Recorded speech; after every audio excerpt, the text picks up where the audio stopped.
Good morning, everyone, and welcome to this special live edition of the DVC show. Paul and Amy here running on fumes this morning. I but just saw my hair in the camera and it's like all frizzy. I feel like it's great. fitting But for see, what you guys don't get to see is when we ran that 60-second intro, Derek is fixing his hair for the entire 60 seconds. It was absolutely glorious, and Amy was laughing her butt off over here, Derek, watching you just fluff your hair. We have got the whole crew here this morning to unpack everything that was announced at last night's D23 convention. We've got John Sakari, Big Fat Panda. He's sipping on some coffee as well, which is powering us through all of this. Good morning, Panda. How we doing? Good. I didn't sleep one wink. That's how much adrenaline is going through my system. I went to bed finally around 3. Amy was already. You actually startled when I came in and thought there was something wrong to the bedroom. I don't remember. Yeah, I went to sleep around 2:30. Yeah, so I tried to sleep. I couldn't. I had to get back up and watch the announcement that we'll talk about. And over again. We actually spent the evening at Jeff Haslam's house and kind of hung out and chilled out and followed along, watched all the news and everything come in, and had some food and just kind of enjoyed each other's company. How we doing, Jeff? Time. Good. I'm tired too. I didn't stay up till 3 on purpose, but like Panda, I was too stoked. I couldn't go to bed. So yeah. And then Derek, you were in bed by like what, 9 p.m.?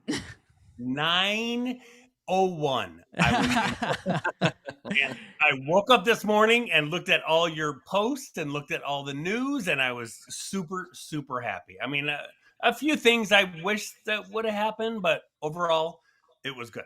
Overall, yes. It was a wonderful, wonderful night for Disney Parks and Resorts, and I think that is the biggest takeaway here as we get started and we kick off what will probably be a long, long marathon episode of this show as we drink some coffee and just kind of unpack all of the exciting news. We're going to focus our attention this morning on the local parks, Walt Disney World, Disneyland, and Disney Cruise Line. We may touch a little bit on the international parks at the end of the show, but honestly, I didn't finish all of the slides for that before we actually went live here a couple minutes ago. So we are getting as close as we possibly can to doing everything, and we will talk. We will answer your questions. We will give you our thoughts and reactions to all of the exciting stuff. Before we do so, this and all of our DVC fan content is always brought to you by the world of DVC, DVC Resale Market, where if you're looking to buy or sell a Disney Vacation Club contract, DVC Resale Market can assist with that.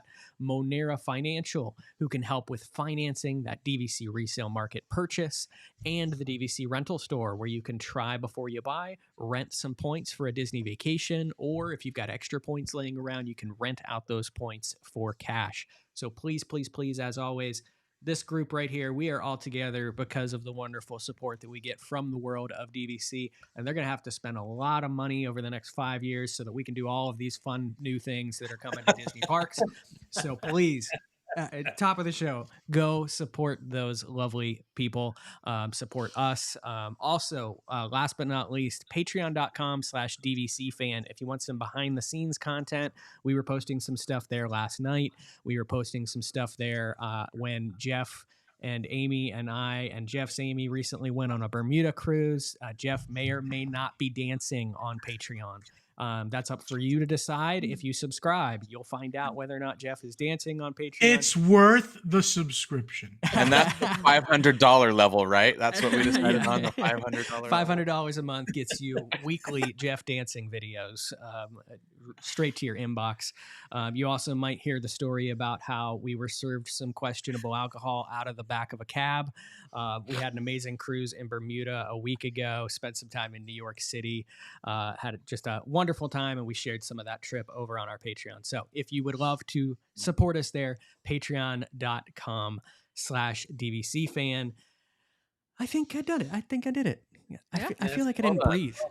I feel like I didn't breathe during the whole thing. Let's get to the good stuff. Let's get to the good stuff. Well, look at this. I put this together, and I'm very proud of it. And if it works and holds up during the whole show, we'll see what happens. But Paul, yeah.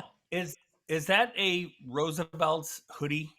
It is not a Roosevelt's hoodie. As much as you not? have been trying, I think you have stock in Roosevelt's because I you've swear been to God, telling I me thought that it I was need to get one, a- and I'm gonna have to wait probably until like the winter to justify like another hoodie purchase. But this is All an right. old school Columbia. Columbia. It's Mhm. when Oh. Columbia started their Disney collection, and it is a old school like animation Disney Mickey Mouse is all over it. So Yeah. not sponsored by Columbia, although if you want to sponsor us, that'd be great. We would love to be sponsored by Roosevelt's because I think between all of us here on this show, we've given them $1 million this year. But I even have new shirts in the closet for our next round of shows. Derek is a bad influence when it comes to clothing selections for these shows. And Yeah, right. Derek has a special new shirt for today. What are you Ooh, I rocking? do. And it's so funny because we just bought it at Disney Springs the other day. And so it's a villains shirt. So you can Love see it. Love it. Very nice. Perfect. Yeah. Oh, so, Isma is on it. That's great. Panda Yeah, went and changed last minute just to match the villains theme and brought out the Ursula. Ursula shirt. see? And Jeff Haslam is in on the party here as well. He's got some villains all over his t-shirt. And Amy and I must not have gotten the memo because Amy has a gray ensemble. If I was going to wear anything for this occasion, it would be Monsters Inc. related because that's where my excitement is. I don't have anything, so I'm going to have to find something. Quick shout out before we get started to Craig McFarland in the chat. We've actually been on a podcast that Craig has and chatted with him before. And I know Craig and his team are actually out there at D23 right now. So shout out to Craig. We saw him at Boathouse probably about a week ago, 2 weeks ago. I don't know. I don't know. But we saw Craig there. He was about to board the Disney Wish the next day. So it was good to see him. But I've been following some of his content. They are Beyond the Mouse podcast, I believe it is. Correct. And they're based out of Illinois, NPR, Illinois, I believe it is, if I'm not correct. Right as we get started as well, Michael Jensen coming in. Michael, thank you so much for your support. That is awesome. Michael said, thank you for all the content on your channels. Makes overnight work go quicker. It's nice to feel excited about Disney again. Rightfully disappointed as 2 years ago. Nice to feel optimistic. It is a sure thing to feel optimistic. And I want that to be our takeaway here is that I think all of I got rid of Derek instead of What happened? I don't know. Actually, this is way better. Disappeared. This is way better. Wait, I can bring you back. There, I brought you back. There you go. See, we're live. This is what happens when we're live. Paul clicks the wrong buttons. Sorry.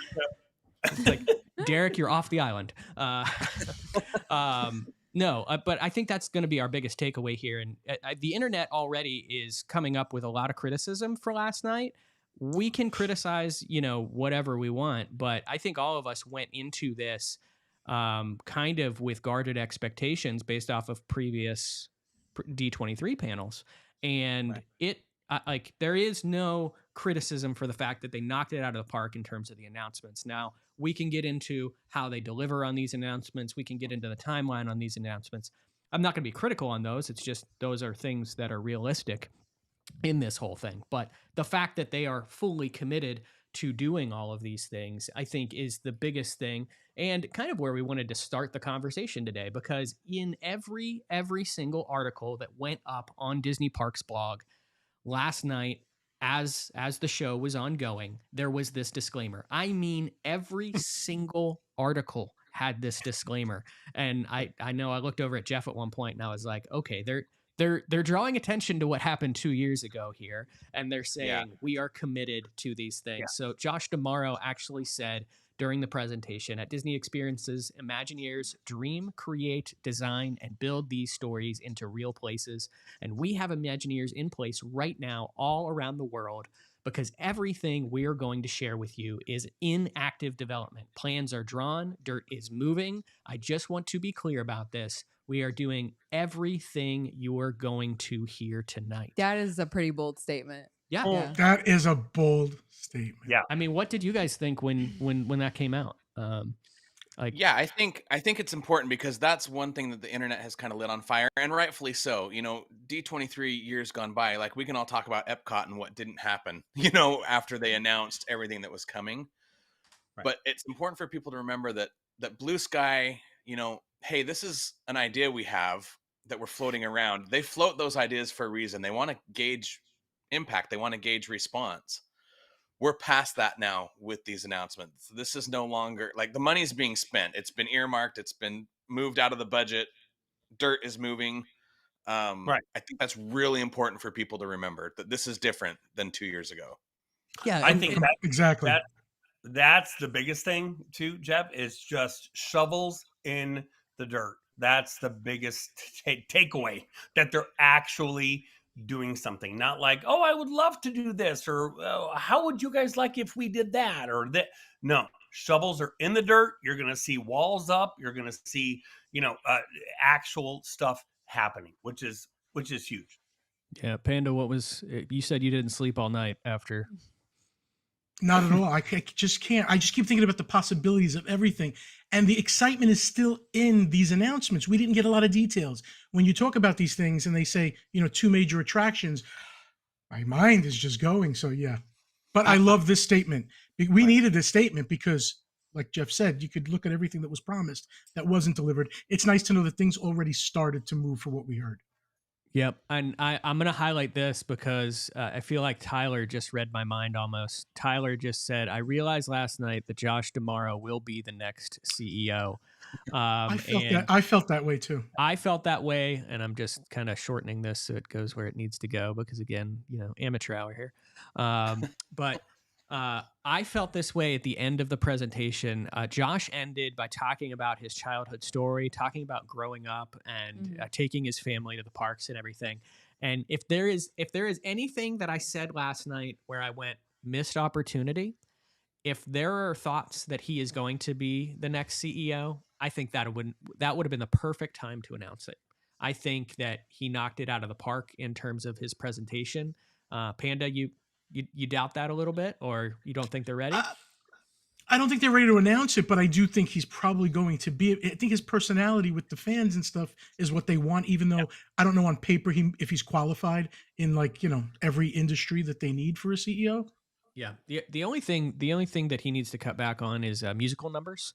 Because well, someone made a good point about that though. They said that they had to have entertainment with the huge price of Honda Center tickets. So I get that. They have a whole audience there. If they just did announcements, it would be over in an hour. Yeah. And these people bought pretty expensive tickets. So yeah, and it was. But it has to be good entertainment. We've gotten some really good musical numbers if that's the route that they had to go.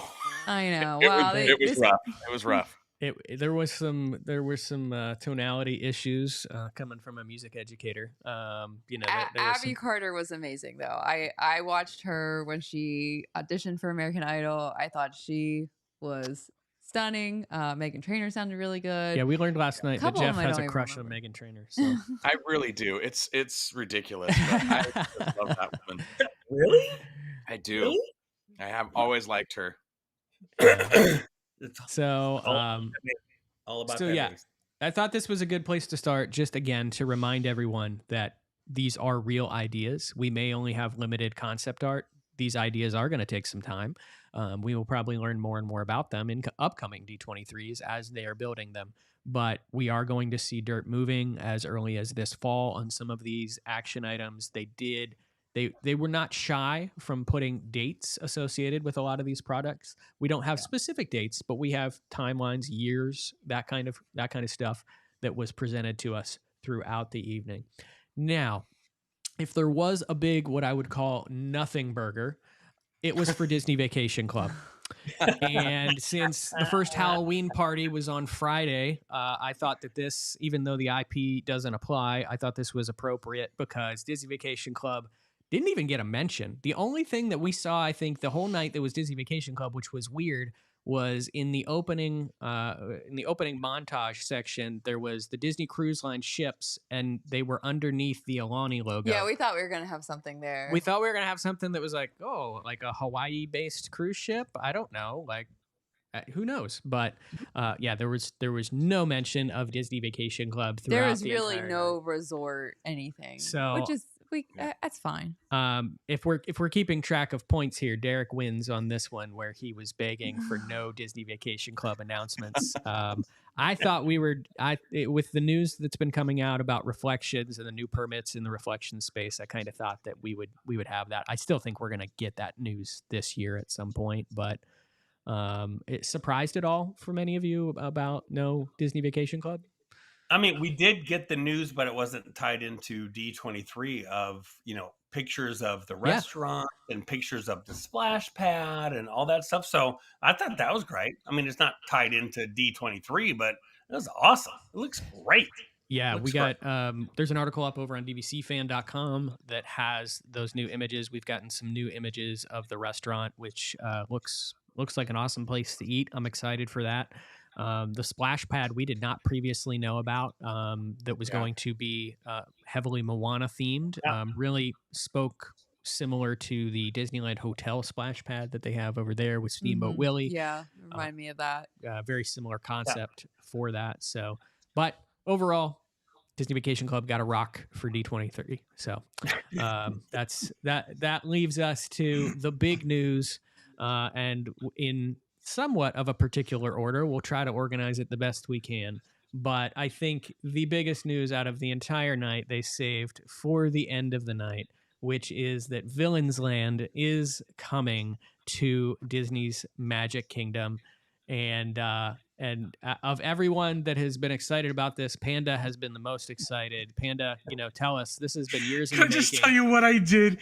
First of all, I was happy with everything that was announced, and I was kind of good with it. I was like, I expected a little nugget, but if they ended here, because how they do like the false end, Josh did it. He was like, thanks to the the guy who did the music, thanks to the orchestra. All right, we have so many more stories to tell in the future. And then the magic mirror pops up and says, Josh, you had a promise of something, which I don't even remember what the promise was.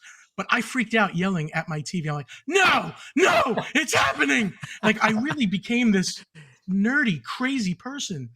And once they announced it, I was just freaking out. Yeah. It was the cherry on top of this delicious sundae. Yeah. Jeff, you jumped off the couch, I'm pretty sure, at that point in time. Yeah, I scared Amy and my dogs. You're Amy and my dogs. I was excited because this is what I've been hoping for the most too. And there were some other surprises that we'll get into, but this one for me, I don't know. I'm really excited. I wish we had more info, but it's coming and I can hardly wait. Yep. One other thing, if you listen to his verbiage, Josh, I like the way they're talking about grand scale and, major attractions and doing stories like we've never done before, fearless. It sounds like they know, that the competition is building some nice stuff. And now they're going to up the game as well, maybe. So they said, what they say, 2 rides, shopping and dining. And I'll buy all the merch. Watch out. There's not going to be any left because I'm buying it all.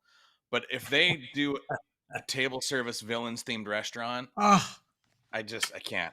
I'm too excited. Somebody in the comments asked if that looks like a coaster on the bottom there, under the water in that picture. It kind of a little bit does, but it's hard. Doesn't that look like a track on the back left going like a hump going down into where Maleficent is, which there was talk of a Maleficent coaster 10 years ago. So I don't know if that's a coaster would be a great addition because Magic Kingdom, the coasters right now are some of the hardest to get on. So I am hoping that one of the attractions is a nostalgic dark ride, like a dark ride with new technology through the villains. That would be just amazing. Yeah, this area, the concept art looks beautiful. It's going to be crazy to just see this take shape. We do not have a specific timeline on Villains Land specifically. They, again, going back to Josh's statement, shovels are in the ground, plans are drawn. Already. He said dirt's moved already. Yeah. I imagine that just means someone went back there with a stick and poked it to make sure that they could build on it.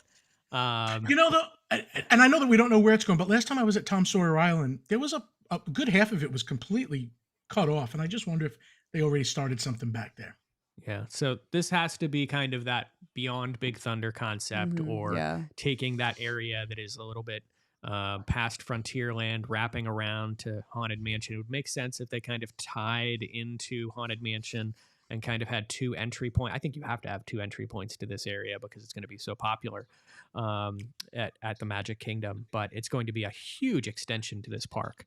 And well, the only thing that I don't like about it, and again, I'm not taking away, again, it's fantastic, is that this, as everyone knows, could easily be an entire park. Like, there's just so much that I think trying to cram Villains Land into literally 2 rides and a restaurant and like a snack bar, I think they just could have done so much more. That's just me. But how much money are you giving, Derek? I'm kidding. Well, and I have a rebuttal to Derek, if I may, because there's been a lot of people in the internet that have said the same thing. Look at any Disney park, any one of them. Is there a single Disney park that's one theme for the whole park? There isn't. Not anymore. I don't think there's enough people like Amy Krieger. She's a psychopath and doesn't like the villains. There's plenty of people out there that don't want that. So to go all in on a whole park, I just don't. I think you're going to alienate enough people that. I mean, to me, it just feels like Universal, and where it's like, okay, we're going to do a little Harry Potter land that is so overwhelmingly popular, and they're like, okay, so then we're going to build a new park and put a new Harry Potter land in here, like here. Like, I just feel like they could have done so much more and just done like this, like looking at that picture with thrill rides and just that park that just says, you know what, for kids that are done with Disney, like, you know, I'm done. Okay, so I have that, you know, Snow White ride and blah, blah, blah. Give people thrill rides. That's what I think they need, a whole park of that. And this is just going to be awesome, but it's going to be like 2 rides. Yeah, and to that argument, if it is successful, my only thought goes to, where do you go from here? I don't know that you have the expansion expansion plots available to then add further to this if you've done it. And looking at like what Universal's doing with Epic Universe, they've built a very like hub and spoke kind of concept where you've got, you know, a central area, Centennial Park, that then spokes out to all of these different lands. And technically speaking, they can close off each land individually. They've got very good crowd control into how that looks like it's going to operate. We've not been there yet, but it looks like it should operate very well. And then each land has an expansion plot associated with it, so that if Harry Potter is successful, great, we can add to it. If Dark Universe is successful, great, we can add to it. And the question here just becomes like, if this is where 90% of your Magic Kingdom audience goes to, it's going to be congested back there. And how do you expand this? Here's one other thing to consider. This land, even though it's supposed to be the home of the villains, feels very Maleficent-y to me, the whole thing. So they could always make a villains expansion of maybe the Wicked Queen or another villain in that area be them. I mean, they may all live here, but this looks like Maleficent's world to me. Between the crow, the thorns, the castle in the back, everything, the green glow, it just feels like Maleficent. Maybe a little Ursula. And going back to what Derek said, I understand the draw for thrill rides. I get it. That's what brings in the crowds. But Disney has never been totally about that. And I know we're going to get to Animal Kingdom in a minute, but the fact that they're building a land that has something for everybody, because the kids can't ride thrill rides. You know what I mean? There's still going to need to be something for the littles to do. This is a Disney park. It's not Six Flags. Derek, it's eventually you can't ride thrill rides either. 4 things for them to do. It's okay. There's tons of stuff for little kids to do in the Magic Kingdom. Again, my issue is what I have a problem with, and Jeff, you said it before, is you don't need more stuff at the busiest, most popular theme park on the planet Earth. You don't need more stuff here. That's all. I love Derek, but I don't need this negativity in my life. And on top of that, yeah, there's plenty of stuff to do for kids at the Magic Kingdom. You're right. But Derek, it's been a while since you've taken kids to the Magic Kingdom. Are you willing as a grandpa to haul your kid back to It's a Small World from the other side of the park while the rest of your family goes and rides the new Maleficent coaster? Yeah. A Disney park, a Disneyland needs to have a little bit of everything. Period. Right. I'm sure there's going to be a family-friendly ride in here. Yeah. Yeah, and that's right. They said 2 major rides. We've so- gotten a lot of comments too, saying the Magic Kingdom is the most magical place on Earth. It's supposed to be happy, bubbly. Why would they add such darkness to a happy place? That's that. I've seen that comment by several people, and I've seen a lot too. But You I can't think have the happiness without the villains. Yeah, you can't have the light without the dark. So with that concept, I think they're putting it in the right place, though. It's not going to be like in your face. You will have to go back to this area to get to there. Someone mentioned in the comments a little bit ago about like, what does this mean for Mickey's Not So Scary Halloween Party? Could they do a different ticketed event just specific to Villains Land? Is it an add-on to go back there and make it maybe a little bit scary? It'll be interesting to see like all of that evolution. But just to keep the ball rolling here, we are going to move on from Villains Land. Keep in mind that Villains Land, even though it has been announced, I think that if we take a poll here and we all kind of estimate, when do we think? I mean, the earliest that I think we could see this is probably like 2028, 2029, 2030. 28 is my thought. Yeah. When you just look at all of the infrastructure, and if someone in the comments might know this, when they did New Fantasyland, how many years did that take? Like that was the biggest expansion at the time to Magic Kingdom. This will be the biggest expansion ever to Magic Kingdom, but that took some work. That took at least a couple years. Paul? Did they talk size? Like, do we think Galaxy's Edge size? Is that what we're thinking? I don't think they said. Yeah. They didn't say. Okay. It really. But they did say largest expansion. And again, it's hard to say what they were referring to there. Are they saying that it's the largest expansion between this and what we're going to get to, right? Which is the Cars additions to this park as well, because that was also announced as part of D23, is that we are going to see basically a Cars Land sort of expansion to Frontierland. So Cars is coming into Frontierland. Tow Mater actually announced it as part of the presentation, and they are taking over. So what they say is so they use the word reimagining. Yeah. To me, so that's not the same as an expansion. I agree.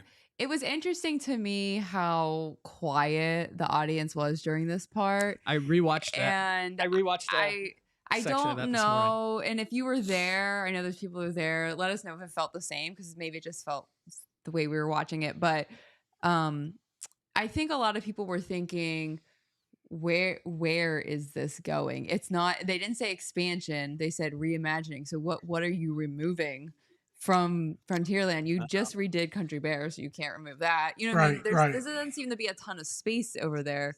There's really not. Yeah, so I don't. The only two options are right behind Big Thunder Mountain, maybe, or putting dirt on top of where the riverboat goes and using that land. I don't know what else there is. Yeah, so Tom Sawyer Island. You can see Thunder Mountain in the other picture too. In this one. Oh, go back. Let's. In the other Cars, the next Cars picture, you can actually see. Yeah, there it is in the back. I don't. Oh, it is back there. So out. that kind of looks like it's sitting in front of Tom Sawyer, where Tom Sawyer Island is. And notice there is water right there around it. Yep. So now this is concept art, so who knows? But that's true. Could I call your attention to the far right of this picture? There is a red car going up a windy mountain. If that's even a little bit like that, I love this. There's so many little ups and downs and ins and outs. I love it.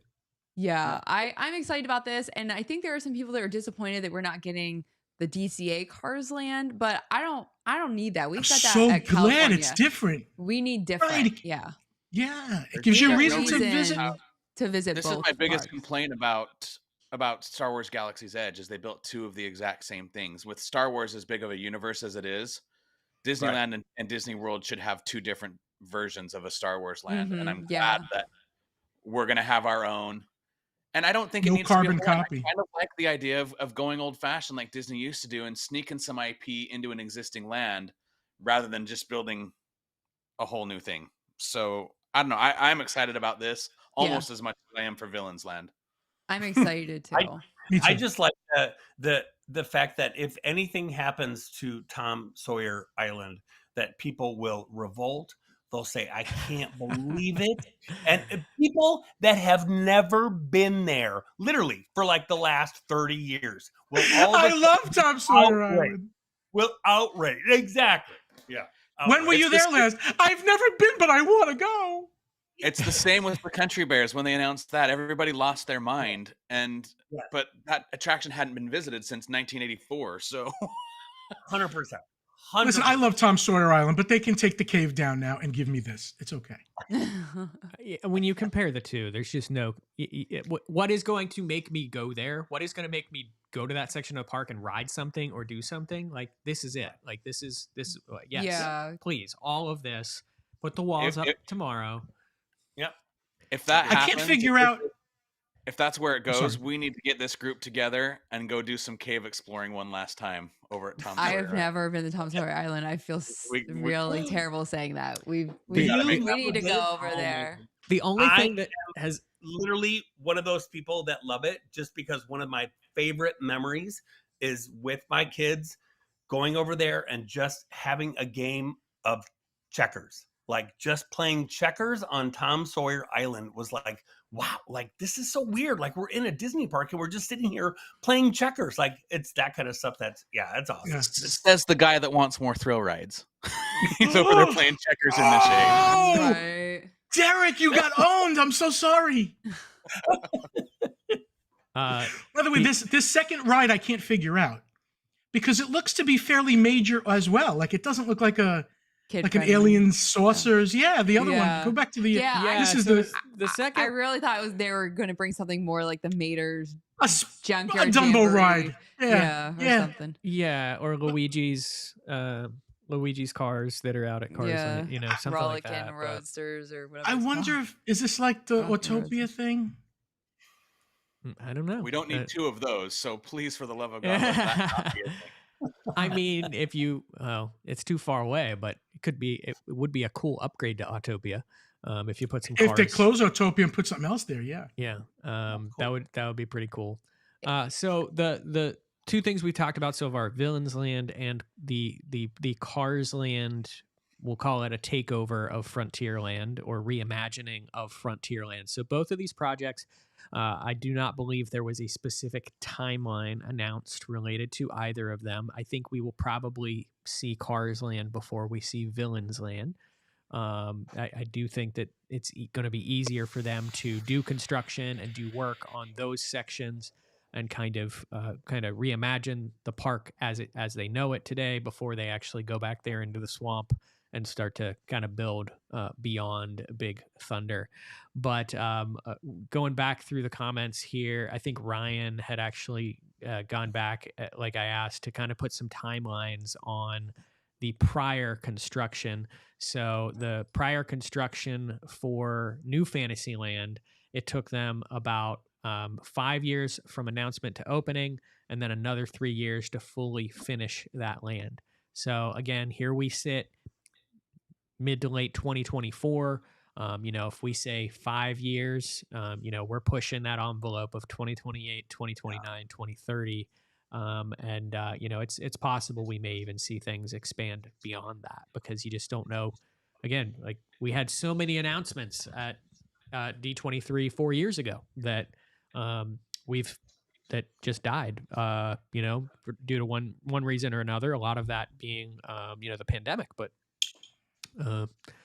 here we are. Can we just highlight one quick comment, Paul? Yeah. Our very own DVC Dan from DVC Fan. He says, legit would love Luigi's here. He's talking about the Luigi's thing over from DCA, Cars Land. Yep. Every Disney adult should be like DVC Dan. He is so easily pleased with whatever they give him. I feel like that's what we should all do. I think we need to take a step back not take ourselves so seriously and just be like Dan.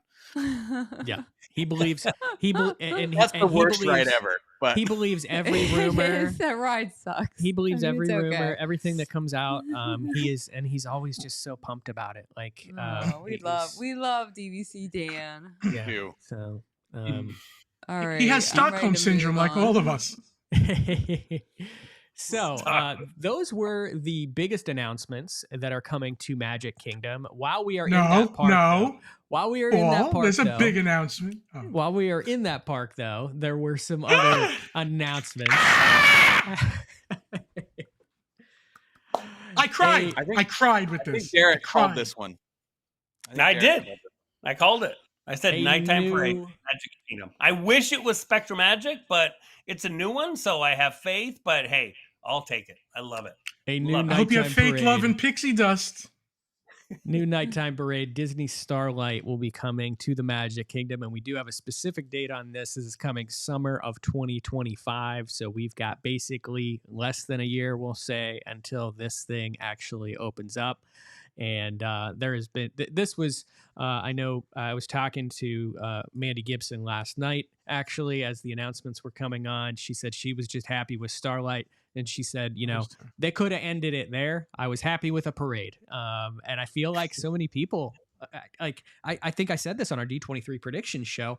I don't think Magic Kingdom knows how to have a nighttime parade. Like, we're going to have to reacquaint ourselves with what nighttime at Magic Kingdom with a parade and fireworks is like. And then the question is, do you do two parades like they used to do for... You got to. Yeah. So I think, Derek, maybe you were talking about this during our prediction video, but after fireworks time, it gets so congested trying to get out of Magic Kingdom. And that's all because there's nothing next. You know what I mean? Everyone's leaving the park.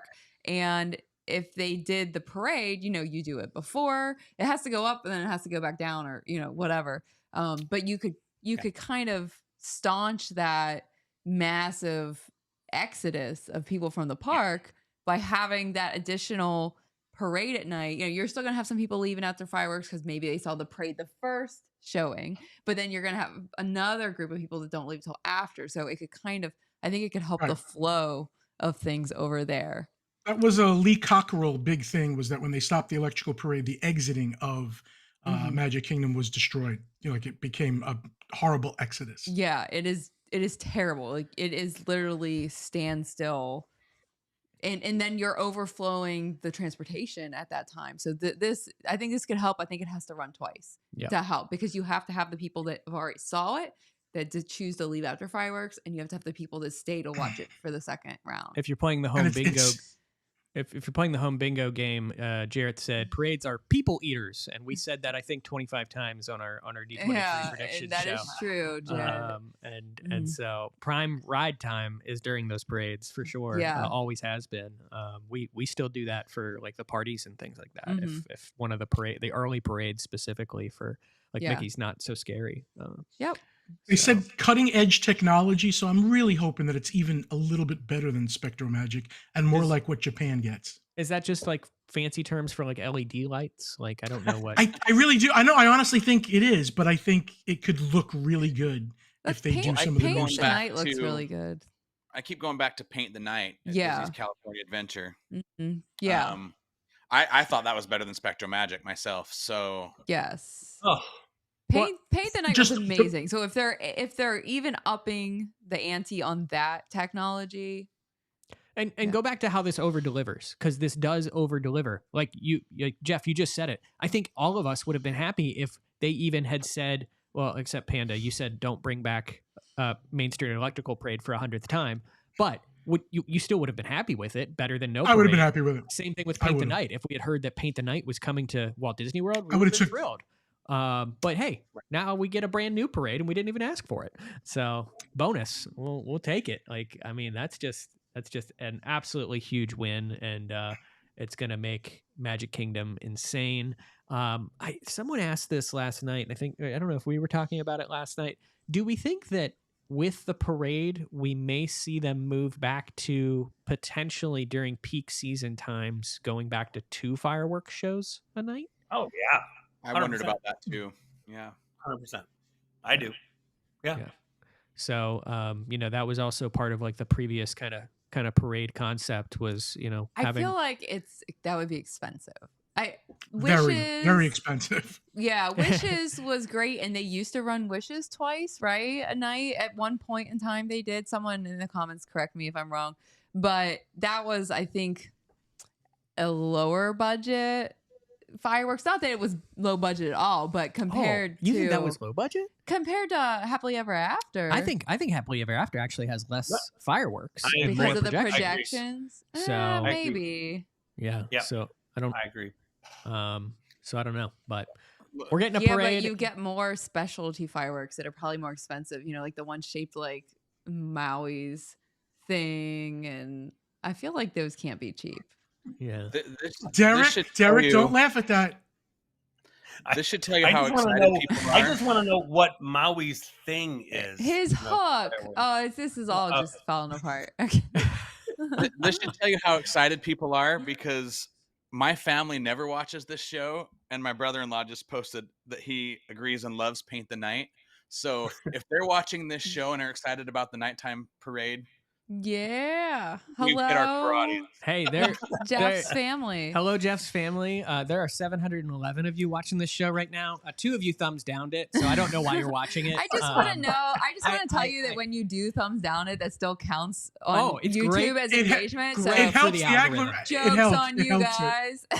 Absolutely amazing for the algorithm. Speaking of the thumbs up, if you are enjoying this, so since we're on the topic, hit the thumbs up button right now. There's 77 of you that have done so, but there could be a lot more since there's over 7. Oh, see, 6 people left, 7 people left, 8 people left. All the thumbs downers are leaving now. So thank you. I told him jokes on them. Yeah, jokes on you. Hey, we got 83 thumbs up. Thank you. Someone that thumbs down that's still watching is going to go change it from like a thumbs down to a thumbs up. But yes, if you are watching, another person thumbs down. Look at that.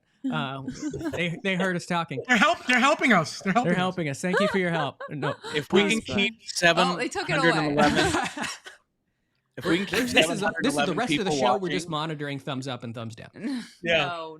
Okay, let's move on. But thank you. Yeah, and if you are commenting and you are doing that, you are already subscribed. Please hit that notification bell too, so that you get all of our other content. This will be my last infomercial, I promise. But it does do so much good for this channel if you guys do those things. So love you all for tuning in, and back to your fun Disney World stuff that is coming.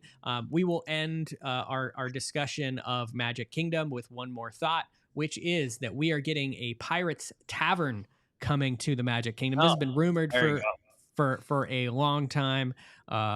Derek, you love a good bar and a beer. Do we think there's going to be alcohol here? There has to be. I'm super curious, like if you can actually just go in and like grab a beer, or if it's like the other place, what is it? Skipper Canteen, like that place, which is great. And they have the Kungaloosh beer, which is fantastic. But I just wonder if this is a place that you can go in and just grab a beer, or do you have like sit down and actually have a meal? So I'm kind of curious about that. So there's nowhere you can't technically walk around with an alcoholic beverage at Magic Kingdom. But we do have maybe Villains Land. Some restaurants. Villains Land you can. Yeah. So I feel like that is fading as a thing for Magic Kingdom. Does Disneyland Park is it still completely alcohol free, or is there? Yeah. So I feel like you can keep that for Disneyland, and then Magic Kingdom, I don't know. But I mean, they're adding this place has to serve some kind of rum cocktails. It's a Pirates Tavern, for goodness sakes. Right. Yeah, right. And I think I like Mandy's thing, like with Oga's, that you still have to go in, and sit down. You can't take it with you. Right. It's not like a full table service restaurant where you have to. Okay. Yeah. So. I'd be fine with that. That's a nice happy medium. That would be fine. Yeah. Yep. That would work, and I think you almost have to for crowd control, because this is not going to be necessarily right. This isn't going to be a walk-in. It's going to be make a reservation probably if it's cool like Oga's Cantina. Yeah. So, but cool that we're seeing another. I love that anchor chandelier. It almost looks like it's got candles on top of it or some kind of Yeah, fire. yeah. That's pretty rad. Cool. Yep. It looks, And the animatronic bird that was out the front, I think, is in here as well. Ooh, okay. Oh, That'd be- yeah. Remember the good animatronic call. bird, the barker that used to be in the front of the ride? Yep. Yeah. There it is in the picture, and they did say there would be an animatronic in there, so that's good. Yeah, Wow. this is gonna be the Oga's Cantina of Magic Kingdom for sure. Which that is a popular concept, and people are constantly making reservations there, spending their money, getting the drinks there, and some of those drinks and those specialty glasses are very expensive. So I think that this is a very good moneymaker for them. Yep. And that kind of ends off Magic Kingdom. I'm pretty sure. I think we hit all of the highlights that are coming to the park. Anything that you think they held back or that we might see still coming to the Magic Kingdom area, or you think this is pretty good for this park for the next 10 years or so? I think with Tron, New Fantasyland, Tiana, I think Magic Kingdom's solid for a few years. That's my prediction. A long time. I still think we got to hear about something going into the Stitch space within a few years. Yeah. Oh, yeah, that's right. Yeah. We That's all true. forget. We all forget that exists. And there was a lot of things that led, if you were trying to make predictions as the show went on, you had things like that whole Illuminations bit, and I was waiting for that, but we'll get to that later. But do you remember they were showing Tomorrowland, and then it was the castle for Magic Kingdom, so we were thinking there's going to be a big Tomorrowland announcement, and so I don't know, maybe those were just I don't know what the point of that was, but somebody was learning PowerPoint, and that's how come the graphics were what they. Maybe, but yeah, I hate having empty, unused, like closed down rides just sitting around or closed down attractions. So I really hope something goes in where Stitch is. But yeah. All right. Moving on. That recaps all of Magic Kingdom's announcements. So if you're just now joining us, or if you're late, rewind, go back. We talked about Frontierland. We talked about Cars. We talked about Villains. We talked about all of that stuff. But moving forward, staying at Walt Disney World, let's jump over to EPCOT real quick. I don't think many people expected really much of anything for EPCOT, since they did recently announce that basically the reimagining of EPCOT was complete, even though but they called it Horizon, so I really thought we were going to hear about the Imagination Pavilion at least. Yeah, so all we really got were a couple pictures that we've already actually seen related to Test Track, but we did get an opening date. This is going to open in 2025, so the reimagined Test Track will be open in 2025. You can see that the front entrance here is going to be completely redesigned. They're actually in the process now of demoing the old, I'll call it the scaffolding that was basically the front of Test Track before.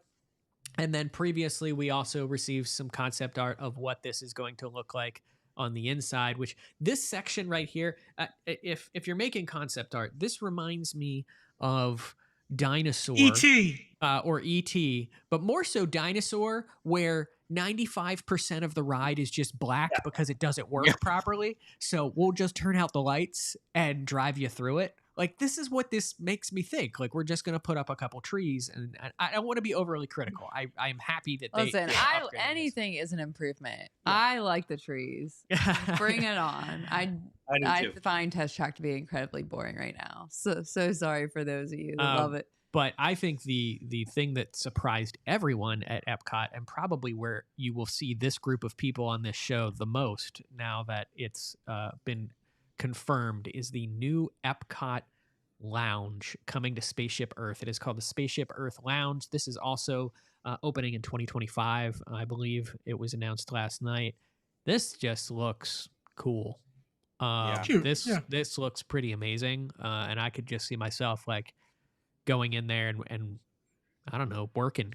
Like, just take my computer and spend the day working at the EPCOT Lounge. It definitely looks a lot larger too. It doesn't look like the Magic Kingdom one where we think might mimic Oga's. This looks more like, come on in, have a seat, take a load off, beautiful view of Spaceship Earth. I love the lights. And this area already does exist in Spaceship Earth. So you can, this giant window that is across the back here where you can see the views of the fireworks, that is actually already there. I believe this space has been used before for some of the sponsors. Give Kids the World.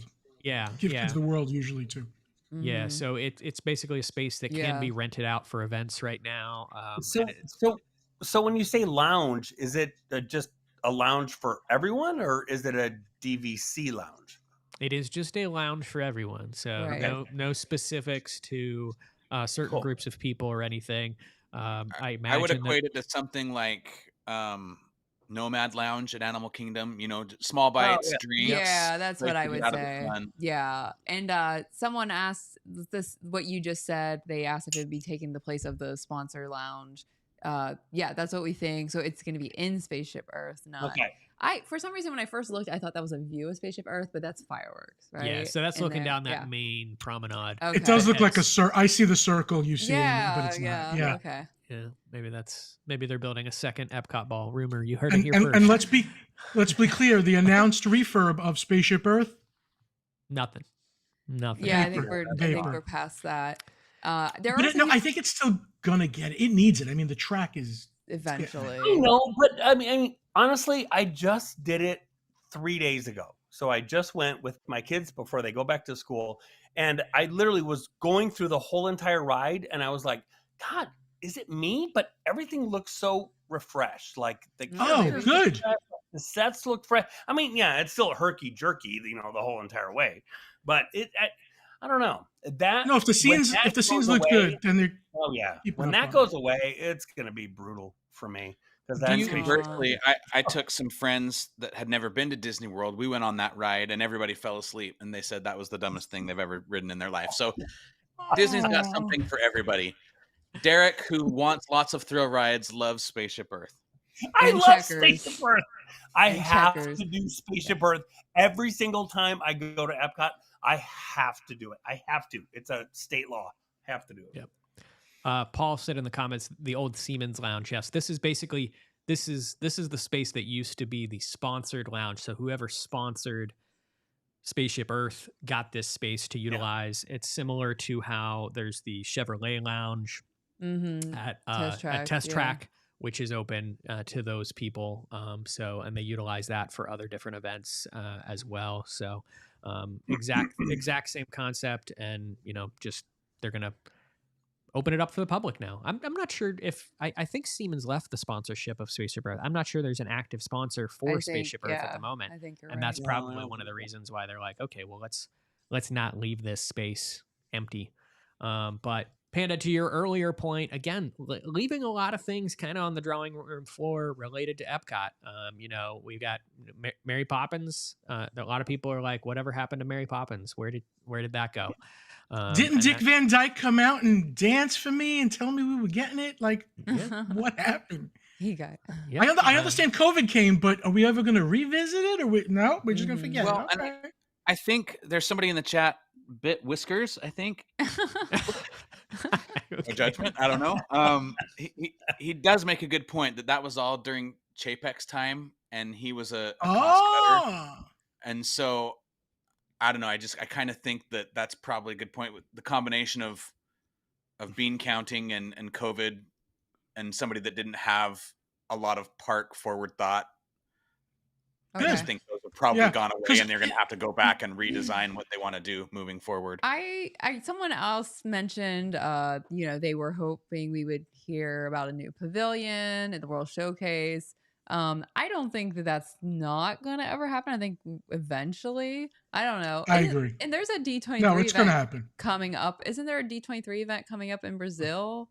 In November. Maybe we'll get something there because everyone thinks Brazil is going to be the next pavilion. But I'd be fine with that. Yeah. Jeff's prediction is that we're going to get, maybe an announcement of a new park in Brazil. So you mentioned that on our show a little bit, and I think there's still money in the budget where that could truthfully be a possibility. That would surprise me. It Brazil would. Park. Yeah, Jeff and I were talking about this last night a little bit. It would surprise me, but I also think it works to kind of the mindset of diversifying kind of your portfolio a little Right. bit. You've So, got you know, Asia, Right. you've got Europe, you've got, yeah, North America. So let's capture this new demographic. Let's capture this new area where we can make more money. And with a new possible cruise ship that heads on down to Antarctica out of Brazil. Hey, now. you're getting ahead of us. You're getting Doubling down now. From Buenos Aires. Yep. Okay, let's but yeah, so that was it for Epcot. That kind of covered things there. Moving on to things that we kind of had heard about previously. So at the previous D23 2 years ago, we kind of had that giant roundtable, hey, here's what we might do discussion. And a lot of that focused on what we called at the time Tropical Americas, which is basically the old Dinoland USA section of Animal Kingdom. And they did confirm that they are moving forward with the Tropical Americas concept. And there's a lot that is going to be coming to this space. 3 rides in total that have been announced for basically the reimagining of this whole space together. But the big headliners are going to be related to Encanto, and they are going to put the house there, and it's going to do all of its magical stuff. And this is going to be a ride. And there were questions about that last night about what is going to happen. Like, is it going to be a ride? Is it an attraction? Walk through, whatever. It does look like from the second picture here that these people are on some sort of ride or boat. I think I did see someone post that it was not going to be a boat. Again, we're just kind of going off of 2 pictures that we have. It could be like a trackless, who knows? But anyway, I think the casita would be the queue mostly, so you would get to see the cool furniture and things moving around as you went through the queue. But I'm so excited about this. I love the whole Tropical Americas theme, South America, Latin America. I just think that this is going to be really cool. And then back to that photo that you had shown of the entryway. Who said earlier, was it you, Panda, that reminds you of Miguel running through? Yeah, with the dog. Yeah, in the beginning of the movie. And I know they haven't really announced any Coco or anything like that in here, but I still think that this looks really pretty, and it still keeps with that Animal Kingdom theme. You know what I mean? That looks, the weathered look. And will there be a place that I can play overpriced carnival games, or no? No, thank God. But can we also talk about the Encanto ride? At least it's focusing on the one character in that movie that has a connection to animals. Like that's going to be the focus of visiting the casita. And they say you're going to go to his room. I'm assuming we're not visiting every room, which is a rainforest. But I like it. Yeah. Perfect. They at least tried to theme. Yeah, they tried to tie it in with the Animal Kingdom theme. I think that was a good move. And the magic that they're bringing to it, like from what they were saying in the reveal, is the furniture is going to come to life, and maybe that's what you ride. Or I heard something along those lines, like I don't know. I think this is a good. And if you look at the house, Jeff, apparently it moves before you get into it. Like it's going to be, the shutters will maybe do something, so it's alive before you get there. Yeah, I love. And a lot of people are saying possibly an Omnimover ride, which as long as the technology is there and it's cool, everything's cool to look at, then that's fine too. And then it's kid friendly. Yep. And those are people eaters. Those Omnimovers, they shove a lot of people through there per hour. So that is true. Yeah, just to go through a couple specifics that they announced from last night related to this. This is an 11-acre section of the park that they are reimagining between this, and we will get to Dinosaur. I know many of you have said Dinosaur. We've not touched Dinosaur yet, but we are about to. But this is an entire 11-acre section of the park that they are reimagining. A lush and sprawling space featuring a large fountain in the center where villagers can gather. Woodcarver has created a giant working carousel in this section as well. I think I had a picture of that here also. So this is something that we should get more information on later this morning or later today. So this carousel is, they said in the presentation that it basically a woodcarver carved all of the animals for this carousel. And they do have the first of the animals going to be on display at the expo today at D23. I can't wait to see photos. Yeah. A lot of people are why carousel. I love this. It's gonna be stunning. I think, beautiful. I hope that we get some later hours at Animal Kingdom, because look at this image that we have with the lights. You know what I mean? It's very, very, very pretty, and not everything has to be, like a crazy ride or, something that attracts everyone. This is going to be, kids are going to love this, families are going to love this. So I like it. Yep. Well, there's also food around this. I'm sorry. No, you're fine. I like that this whole Tropical Americas thing is going back to what Disney used to do really well that they've kind of gotten away from, which is we're going to have an e-ticket, we're going to have a family-friendly, and we're going to have a kiddie ride, and we're going to have restaurants, and we're going to have shopping. It's kind of that full and complete Disneyland, so to speak. And I know a lot of people, there was quite a few crickets happening when they announced this carousel, but it adds motion, it adds lighting, it adds music. And I think they said that the wood carvings are Disney animals. Isn't that not what we heard? I can't remember, but I thought that they said that. Yes. Carousel featuring his favorite animals from Disney stories. There you go. Oh, yeah. that's I think perfect. this is cool. I think this is great. Yeah. And Panda, you were just about to mention this as well. There is going to be a large hacienda, which will be one of the largest quick service restaurants in Walt Disney World Resort. Yeah. So that is going to be incredible. Yeah, that's exciting. I mean, will they have chicken fingers? I'm asking for a friend. I think that they will have Amy Krieger food. It sounds like. I mean, my thought goes to they're going to flip the Restaurantosaurus space, right? Because that is a very large quick service space as it is. So just have to imagine that they're going to reutilize that area that exists there, maybe expand upon it some. But I hope we also get some of the flavors of this area. Right. That's what I'm excited for. Bring in more than chicken fingers, Jeff. There'll be chicken fingers. There'll be a kids menu. Don't worry. But like, bring in some unique flavors and stuff. Just put a little cumin on their chicken fingers. Are we assuming too that because this is Animal Kingdom, there's going to be some type of Tropical America's animal exhibits?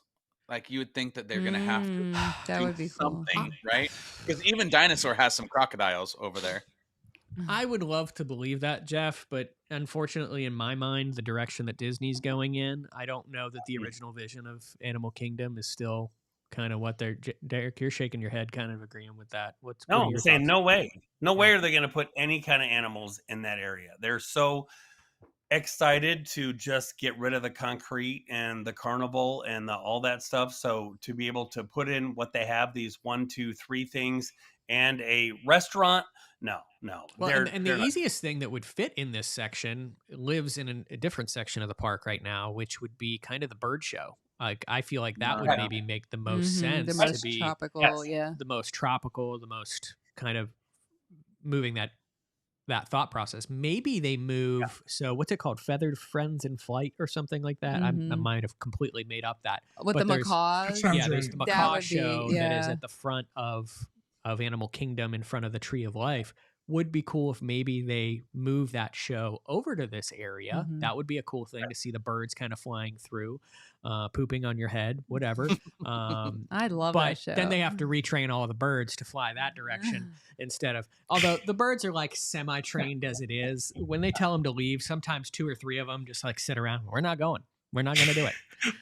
Paul mentions birds pooping on your head, and Amy goes, "I love that." And then her last words got cut off, and it sounded like she was talking about she really loves birds pooping on her head. The show, not the flying bird poop. I've never seen it. Just going through, making sure I caught everything here about this section of the Tropical Americas. The big thing that I think is worth noting, they did state both attractions and this entire land, Tropical Americas, will debut in 2027.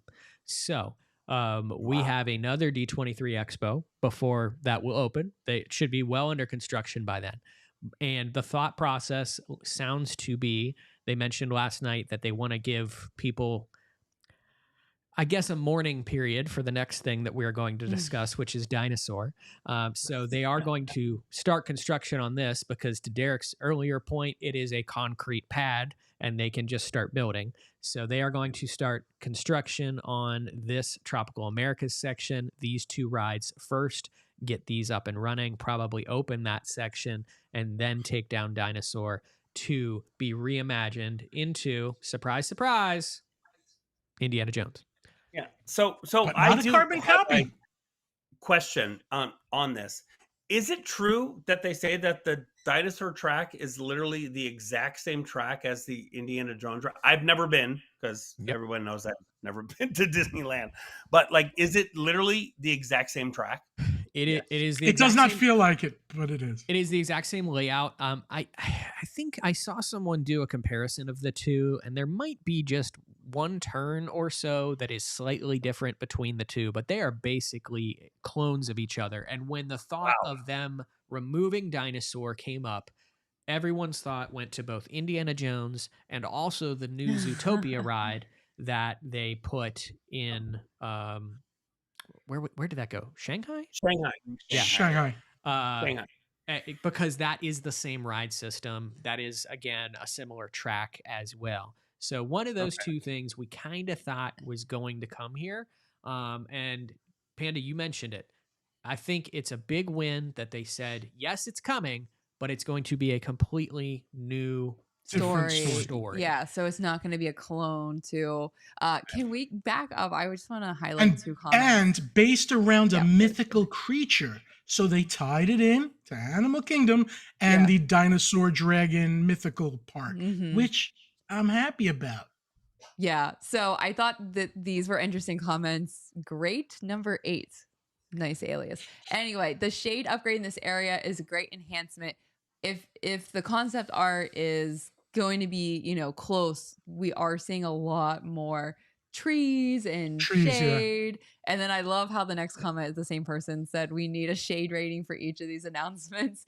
No, that is something that Disney, we do need more of. That's just a little, it's so insignificant looking on when you look at this, but it's actually very important to your enjoyment and comfort of the park. So good point. Huge win that this is going to be a completely new kind of storyline. Just going through here some of what they discussed for the new Indiana Jones ride. New Indy experience set to arrive at Disney's Animal Kingdom and will be different from any other Indiana Jones experience around the world. This new adventure, the man with the hat has recently discovered a perfectly preserved Maya temple, which we see depicted here. And that can only mean one thing. It is time to explore it. He heard rumors about a mythical creature deep within the temple. Do you think they're just going to leave the dinosaur there at the end? No, I thought maybe the Carnotaurus is the mythical creature.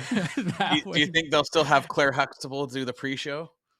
They've got to. There's got to at least be Easter eggs, right? Like they have to do. Like a dino head somewhere.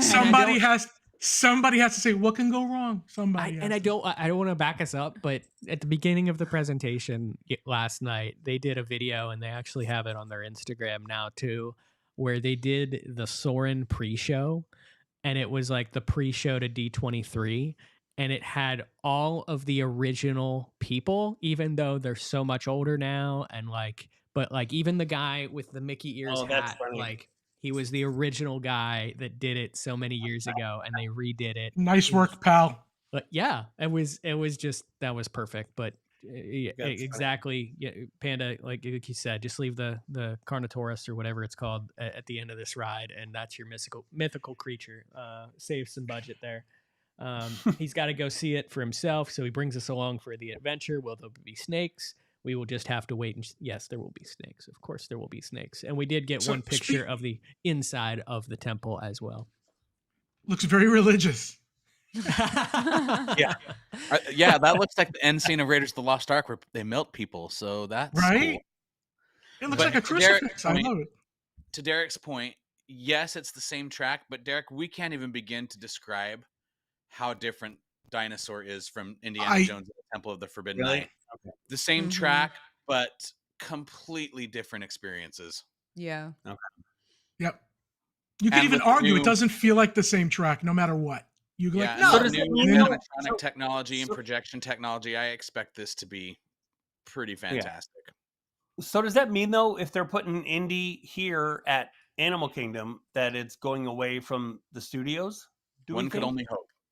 Okay. What you talking about, Willis? Let's get into that. That is, are we going? We will jump there here Perfect in a second. segue. But that is. Let me just say real quick before we leave this: the mythical creature. I hope if it's a big animatronic, it doesn't break like the Yeti. And Deadpool, I love that he made a reference to the broken Yeti right to Josh's face. It was great.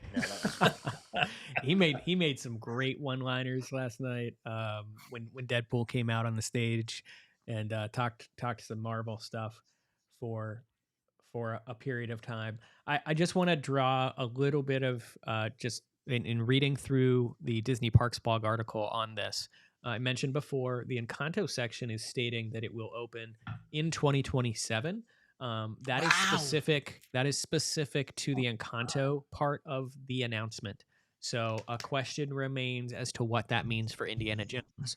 Does that mean that that's going to be pushed a little bit further? I think based off of they're normally pretty specific in those terms, so I think we will probably see Indiana Jones a little bit later than we do the I've lost my train of thought because I'm reading comments. Encanto, yeah. There you go. Yeah, that's what I hope that, like, I hope they don't do that. Like, like Indy's opened and then 2 years later something else is open, but during those 2 years there's giant walls up. You know what I mean? Like, I just open the whole thing at once. It feels like Encanto is far enough away from Indiana Jones that it won't affect it that much, but I know what you're saying. I just wanted to point this comment out before we went any further. Kevin Sullivan said, can you get this as a podcast too? Yes, the DVC show is a podcast. It's on Apple, Spotify, all your podcast places. And this episode probably later today will be uploaded as an audio version of the show too. So you can listen to us at 4x speed, and that should be fun. We should all have a high-pitched sounding voice at that point. Exactly. But you don't get to see Derek's shirts on the podcast, so it may not be as fun. or all of these wonderful images. I mean, as part of the show. That's true. Before we leave and go to the thought that Jeff wants Indiana Jones to be demolished at Hollywood Studios, one last announcement coming to the Animal Kingdom, which is that the Zootopia show replacing It's Tough to Be a Bug at Disney's Animal Kingdom opens next winter. Now, you could debate about what next winter means. Is that this winter? Is that next winter? Yes. We'll just say yes to all of that news. But let's leave Animal Kingdom and head to the last park that we've not touched, which is Disney's Hollywood Studios. And this, I think, caught everyone by surprise. How did none of us hear this? But everybody but Amy. Amy got it. I know. Listen, but it wasn't that she heard it; she wanted it, right? And you didn't hear that it was from my So when we went at the end of our prediction show, and you said, "What do you want?" I said, "I want an attraction, a Monsters Inc. attraction, and I want it to be a coaster, ride in the doors." This is the one thing that I got right. So yeah, it wasn't really a prediction, though. It was more like, "Please do this." And but I I'm loved that they brought Billy Crystal out on stage for this announcement. He did an entire song number to kind of just kick things off. And I think all of us when it originally happened, we were thinking, okay, like Doors coaster overlay to Rock and Roller Coaster. I never thought that it would be this big. But we do have a Cars Land coming to Cars Land. Yeah, Monsters Inc. You know why? Because there's a red car in this picture, Monsters and it Inc. feels Land. like I was up till 3:30. Give me a break. This coaster is going to be the first time Disney has a suspended coaster, so that is going to be really, really cool because I love suspended coasters. Yes. Did Think they like, say family friendly suspended? Like, do we I think it's not going I don't upside down? I don't think it can possibly be No. too family friendly. I don't Like know. Slinky Dog suspended, you're guessing? That's what I'm guessing. These are the answers to combating Epic Universe in terms of attracting the teenage audience. Yeah. Disney Right. does need more of the thrill ride concept to capture that audience that grew up with 100%. Monsters Correct. Inc. And the adults that love Monsters Inc. and then the kids that can grow up maybe with a new Monsters Inc. story, because they're continuing to develop Monsters Inc. Mhm. I'm sure that there's that probably by the timing of this land opening, we'll know about another new Monsters Inc. movie. They've been doing Monsters at Work on Disney Plus, which I think has its second season that either has come out or is coming out soon. So, all of those are. Great. Number 8 said Roosevelt's just restocked their Monsters Inc. door hoodie. Well, maybe that's what I need. Where is this going? Like where? So Nobody knows. That's a great question. We don't know. And people are asking, is this replacing Rock and Roller Coaster? I don't think I don't think we have enough space for a Monsters Inc. land back there without it messing up the whole vibe with Tower of Terror.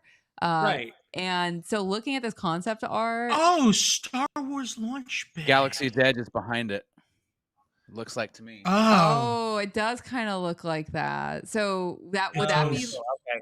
would that be Launch Bay or would that be Muppets Courtyard? That would be what people are hoping it doesn't do, Muppets. which is Muppets Courtyard. Because if you look to the building off to the right there, that kind of resembles some of the Muppets that is there currently. Oh yeah. Yep, and if you go back Unless a slide, Paul, can you go back a slide? No, my presentation doesn't work that way. Okay. I'm hoping the background is not. Look Star to the Wars, right, yeah. the red and white awning. Right. Thank you. That looks like Streets of New York that leads up to Galaxy's Edge. It does. Yeah, right with the there by produce. Baseline Tap House, kind of around the corner there. I think Muppets might be in danger. See, this is the thing, and we just got a $5 super chat from Samuel. Samuel said, "I love the Monsterland idea, but don't touch Muppets 3D." And this is where What if they turned Rock and Roller Coaster into a Muppets coaster? Would that be a But you should have announced trade-off? it. You I should know. have. Don't anger Right. the base. I know. Especially Right. Aerosmith just announced they're retiring, so I mean the time what I is said. the time is ripe for it. Yep. Does that mean Gonzo's Royal Flush is going away? That was the nicest There bathroom. we Nobody go. ever went over there. We've turned this into a bathroom. Yeah, you bathroom would hour. think they would have announced that Muppets was going, because they did announce everything else that's being replaced by one thing. So, And I so don't know. the thought that we had this morning, I think I was talking to Jeff and some others in our DBC fan moderator chat about this, is that we originally thought, and there's been some news outlets that have said that this is going in the animation courtyard, this is going where Star Wars Launch Bay is. And if you look at that section, which is kind of between where Rock and Roller Coaster and Toy Story Land is, there is a lot of land there. There is a lot of buildings behind there that I don't know if they're being utilized for something, but they could technically take that space, and that could be something. Jeff, you've made a very adamant point that Indiana Jones, that's a huge plot of land that has not changed in how many years? 20, I don't know. And my thing about Indiana Jones too, and I know there's been a lot of people that have come after me in the comments for it, because there's a lot of people that love this show, and I get why, because I used to love it too. But my thing is, they have been continually trying to move away from the working studio theme. And that show is all about, hey, this is how we do stunts, and this is how we do fire effects. And it's really the last holdout of the old functional studio. Nothing at And the the background show score's gone. The sound effects is a show's shell. gone. Like, it's time to let it sunset and put something else there. It had its day in the sun. We're getting Indiana Jones and Animal Kingdom. Let's build. The show is also a shell of what it was. Yeah, they keep it's cutting. terrible now. It's terrible. Yeah. Sometimes the explosions don't even happen. When I went last week with my friends, they ended the scene after they did the little stunt thing on the mats. There was no fire truck blowing over, no, the pickup that flips over. They completely canceled the whole airplane scene. Like, there's nothing left of that show that from what it used to Yeah. be. It's time for it to go. But looking at this concept art, I think I'm wrong. I think Muppets are in danger. Yeah. Going through the announcement from last night, we had, as I mentioned before, Billy Crystal kind of came out as part of the announcement and stated that this is the first ever Monsters Inc. land coming to a Disney theme park. And the thought process here is that for the ride, it's going to be you're going to go into the factory and experience the first suspended coaster ever in a Disney park. Remember in the movie how those claws grab the doors and whisk them off on their way? That is exactly what is going to happen to you and your ride vehicle. The coaster will put you right in the middle of the monster action. As Roz says, just make sure you fill out your paperwork. And going through here a little bit more, you'll be able to stroll the streets alongside some of your favorite monsters. And you've been invited to visit the world of Monsters Inc. Monsters need human laughter to power the city and keep it running smoothly. And then there's going to be the ride. Oh my God! Do you see on top of the coaster is the canisters that hold the laughter? Oh yeah. That theming is going to be amazing. So This is so like Paul said, we watched it with Jeff at his house, and up until this announcement, because this was one of the first big ones, it was pretty quiet. We were just casual conversation. This was the first time that we all cheered was when they announced this. Yeah. So it's not that the other stuff wasn't exciting. It was just like this is.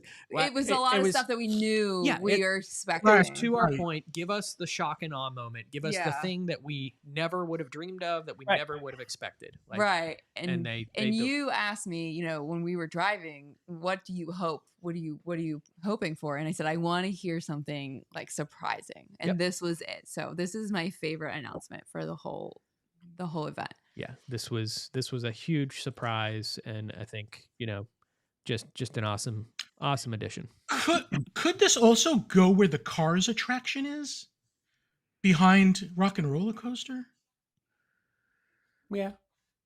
A lot of people are predicting Muppets and Star Tours area. A lot of like online. But see that dome in the back? Jeff has convinced me that might be Star Wars Land, that dome. Well, and again, and this is concept art, but look in the back right. Is that EPCOT? Yeah, right? It looks like the ball, the Spaceship Earth. Like Spaceship Earth. So who the hell knows? Yeah.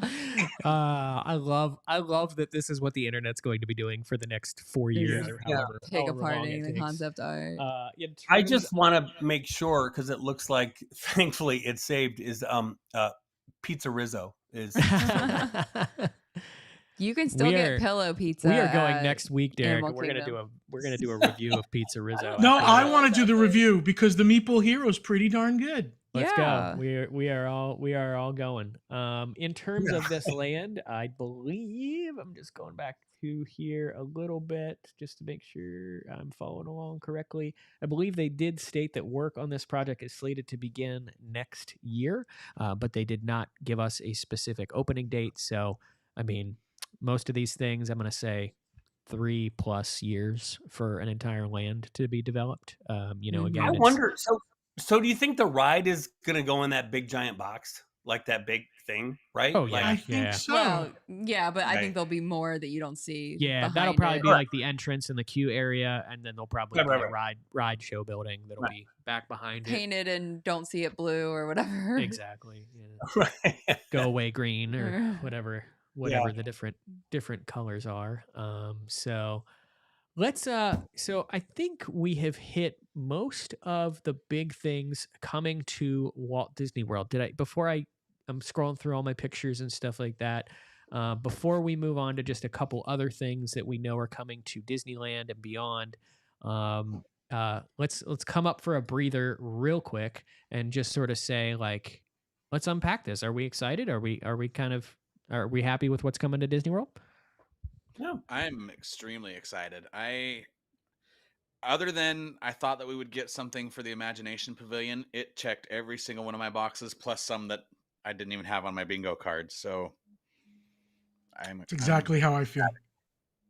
Yeah. Yeah, I think I did expect Imagination Pavilion thing. Yeah.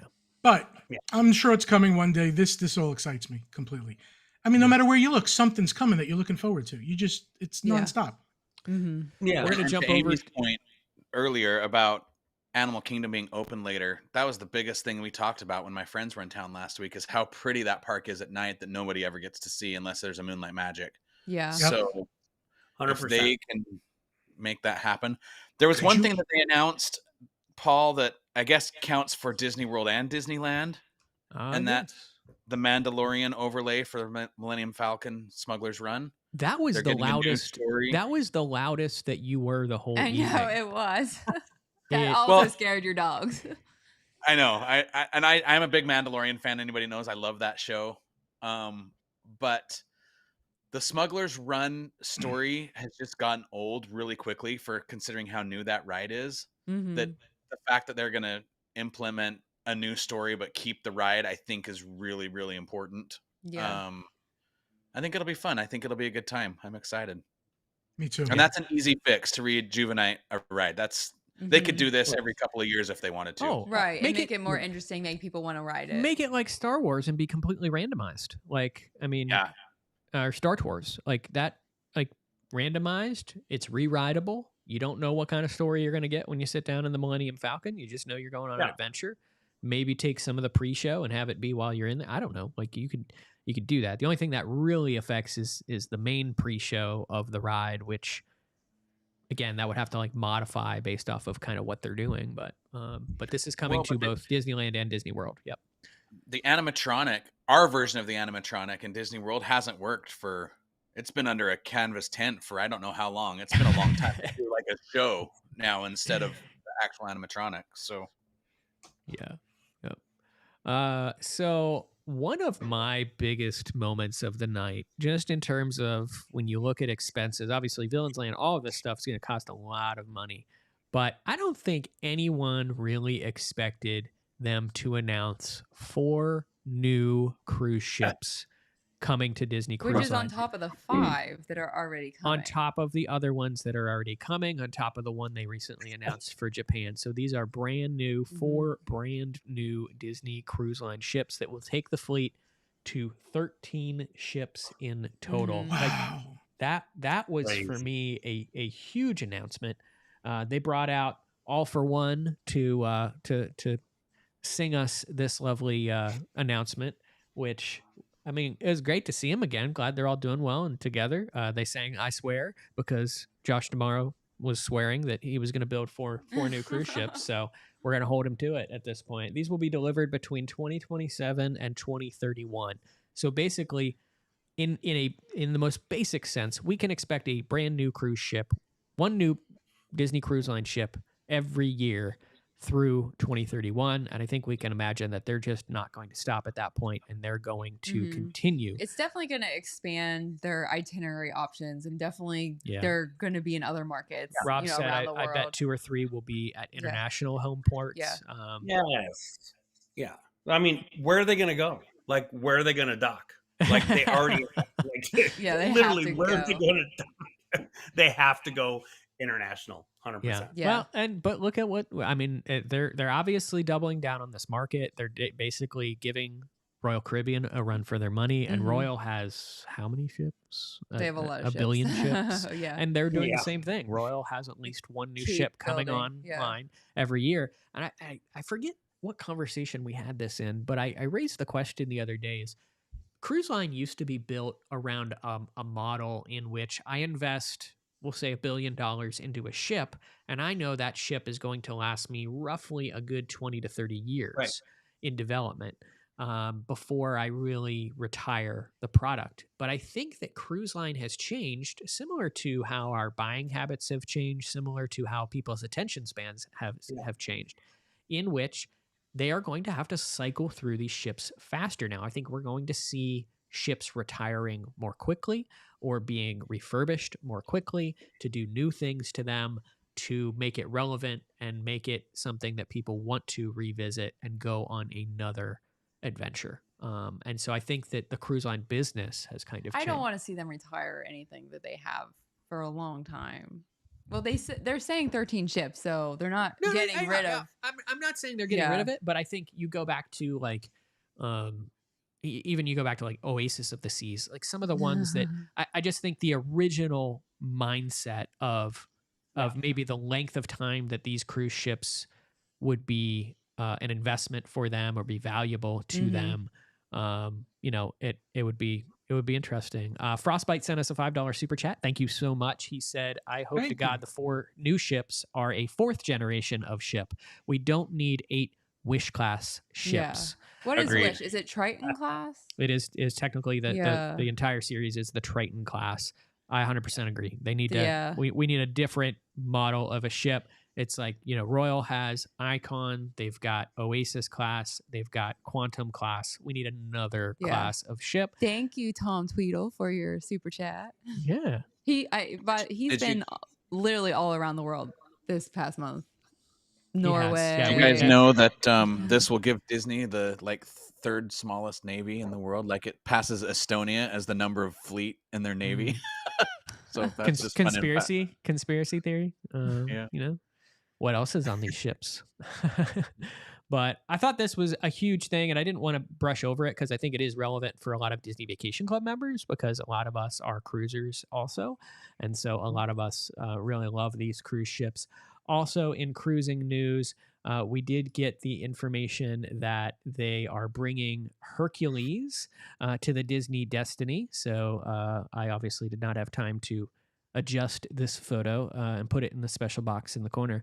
But Hercules is coming to the Disney Destiny as the flagship show that will be on board that ship.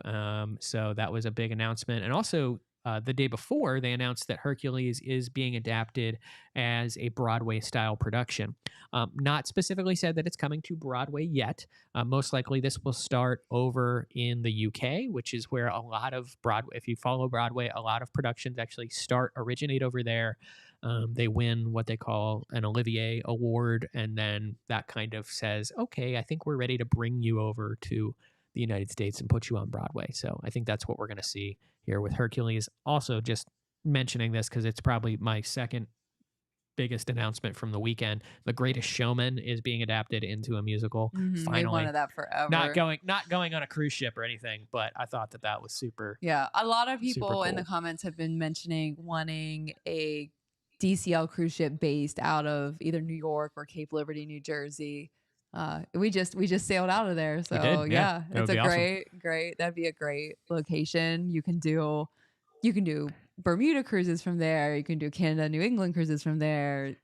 For longer cruises, you can even get down to the Caribbean. If you live in New York, that's easier for you. So that would be a great option. Yeah, Dee, thank you so much for the super chat. Said, I love Disney Cruise, but wonder if there's truly a market for all these Disney ships, which are family focused primarily compared to a Royal Caribbean, which kind of has a balance of everything.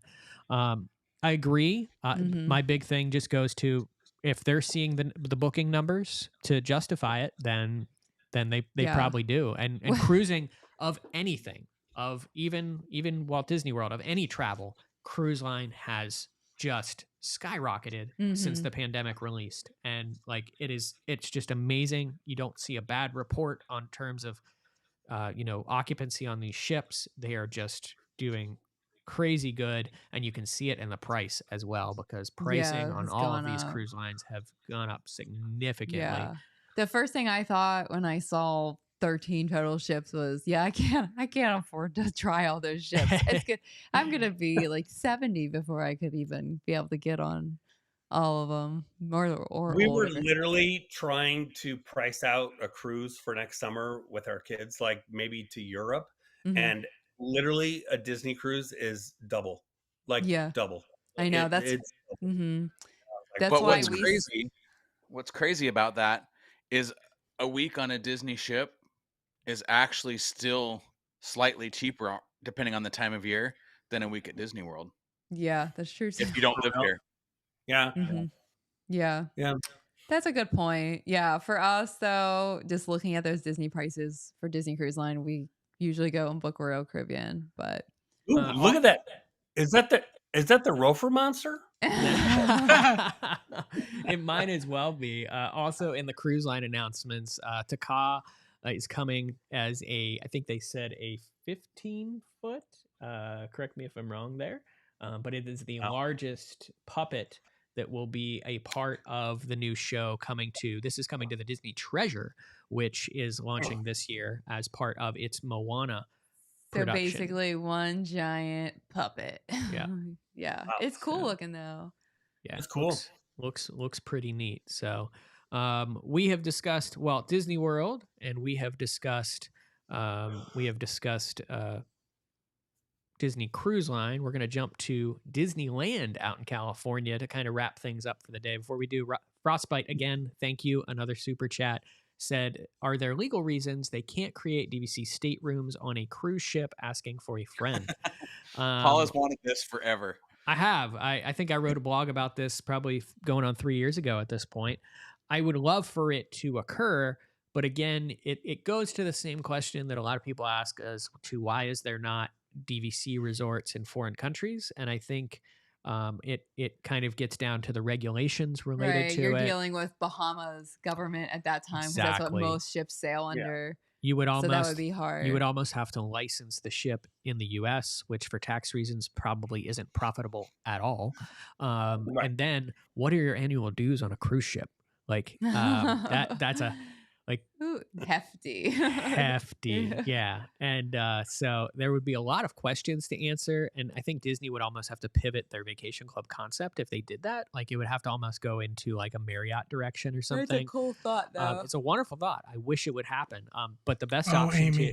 The best option for your cruise ships would be, if you want to go on a Disney cruise, if you want to go on a cruise ship, swap your points with DVC Rental Store. It's going to give you the best bang for your buck in terms of, using points to go on a Disney cruise, and it's going to be a fraction of the cost as compared to what Disney Vacation Club will book you a cruise for, because they take those points and they take 3 to 4 times the number of points that they technically need for that cruise. So your points are much more valuable if you rent them or swap them with DVC Rental Store and then book that cruise. But jumping to Disneyland, I learned something new last night, which was the fact that Jeff Haslam has been to every major milestone anniversary. I think it has been. Correct me if I'm wrong, Jeff, for Disneyland. Is that correct?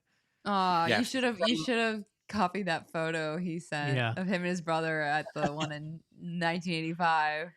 Yeah. So ever since the 30th anniversary, I've been to every 5-year anniversary of Disneyland. So I'll be going next year. Even if I have to go by myself, I'm going to go. I got to get my hat, because I have a hat or a jacket from everyone. So John Stamos came out and sang to us. I will go back to what we originally said. John Stamos was pretty good singing too. And he has not aged in 30 years. Not one bit. And what you looked it up, he's like 60 now? He's 60, yeah. So he has a lot of hair still. And for those of you that don't know, John Stamos is probably one of the biggest Disney fans out there. Yeah. He has a Dumbo ride vehicle at his house. Yeah. So and a Disneyland sign in his backyard. Yeah. Yeah. Right. Just a huge Disney fan, and he helped announce the Disneyland 70th anniversary. What is the date of that exactly, Jeff? July 17th is Disneyland's birthday, I think. Mm-hmm. Yeah. But so they usually do like a year-long or 18-month celebrations. So yeah, I'm hoping they start a little bit earlier. That would be great for our trip planning. Right, because we're gonna go in June. I think we're planning a trip out that way in June. So. But we'll see what happens. But Disneyland 70th, it's funny how these anniversaries work, because I feel like we just bounce from one to another. It's, Disney World's 50th, Disneyland 70th, then, in a Disney year, 100. in a year or two, we're going to be talking about Disney World's 55th. Like, less than that, truthfully. Mm-hmm. It's coming pretty quickly. But Disneyland had a lot of announcements that came out related to what is coming out that way. One of the ones that I thought was slightly surprising, there is a Coco ride coming to Disney's California Adventure, and this looks awesome. This looks like when they put the concept art up before they actually said anything, I thought they were coming for the Mexican pavilion. It did kind of look like that. Right. Like, I bet you it's a thought if this is successful. it has to be, right? I mean, look at the ceiling. You've already got the fireworks there. I mean, it looks. Oh, I think they'd have to redo that. Yeah. So this is breaking again. There will be a theme here, and I get where some people are criticizing this in terms of time frames, but a lot of things that were announced similar to this breaking ground in 2026.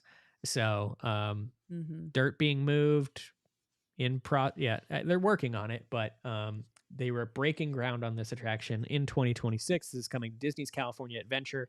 Attraction will be filled with characters and music you know and love. You will join Miguel on a trip to the land of the dead. Marks the first ever Coco ride in a Disney park. Walt Disney Imagineering drawing inspiration for the attraction from the beloved classics like The Haunted Mansion and Pirates of the Caribbean. So get ready to celebrate everything you know and love about this movie and its music. So the concept art looks amazing. Love it. Yeah, it looks Coco beautiful. is such a colorful film. You know, it's just so beautiful. So I'm very excited for this. Yeah. So So this was where is that going? Like, is it going in a new building? Derek, you can ask that question with every ride, and the answer is going to be the same. Nobody knows.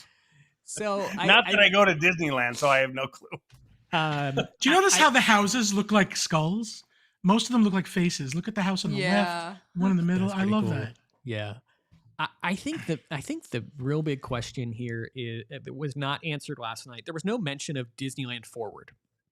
Yeah. But a question that can be asked is, are these concepts associated with the expansion of California Adventure and Disneyland Forward, or are we taking existing areas of that park and transforming them?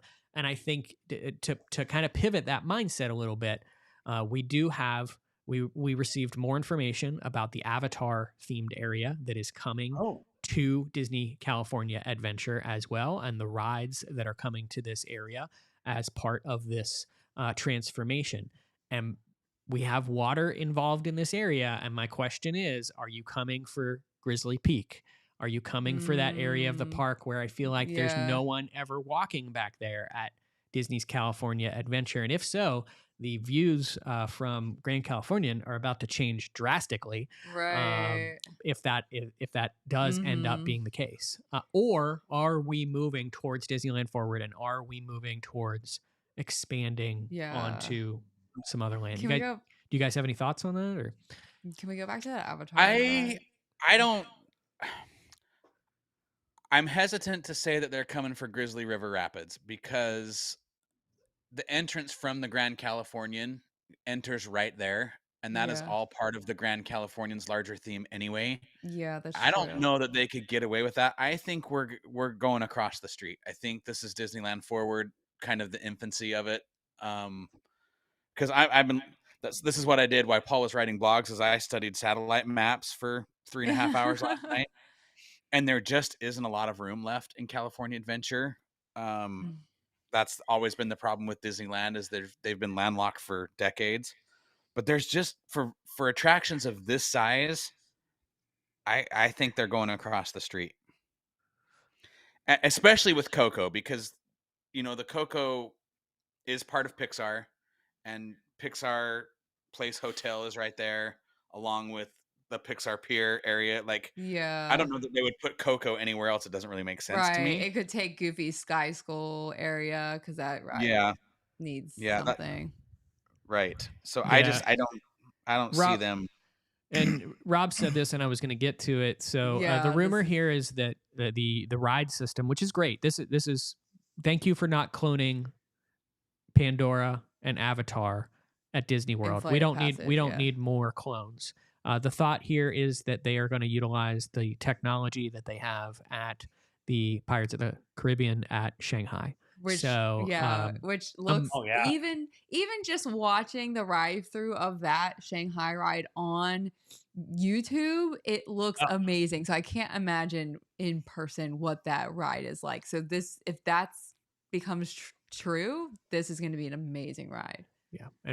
And all of the concept art that was shared for this is pretty neat. I mean, this is going to be a boat themed ride, which would align with that. It's going to look very, very similar in terms of what the ride vehicles look like for pirates out there in Shanghai. So if it's honestly only a fifth of Na'vi River Journey, boy, they're blessed out there. Yeah, yeah, yeah, that's true. Going through the Disney Parks blog announcement again, no specific timeline on this one, so no specific dates announced. We're just hearing further concept art and some more information about it. We were told that we are moving into the world of Avatar and drawing inspiration from the original film, Avatar: The Way of Water, and the newest Avatar film, which is something about ashes, ash and fire. Fire and fire ash. and ash. Yeah, I just had it backwards. So, in terms of what we're doing on this ride, guests will go on an adventure of a lifetime in search of majestic natural wonders that can only be found on Pandora, and the beauty and the danger that comes along with this journey. This new and thrilling excursion will bring all the action, excitement, and wonder to Avatar, taking guests all the way to the wide open seas of Pandora. Dynamic, intense, emotional experience on a grand scale. And so they are ready to explore this. Again, no specific date or anything that was announced as part of this. Cameron coming in with a $10 super chat. Thank you so much, Cameron. Cameron is also one of our Patreon supporters. We hear Did him she all the also time. give us photos? Was that her? Who Who gave us the poly photos? No, oh, I'm sorry. I'm no, getting. I don't know. So many people give us stuff from time to time.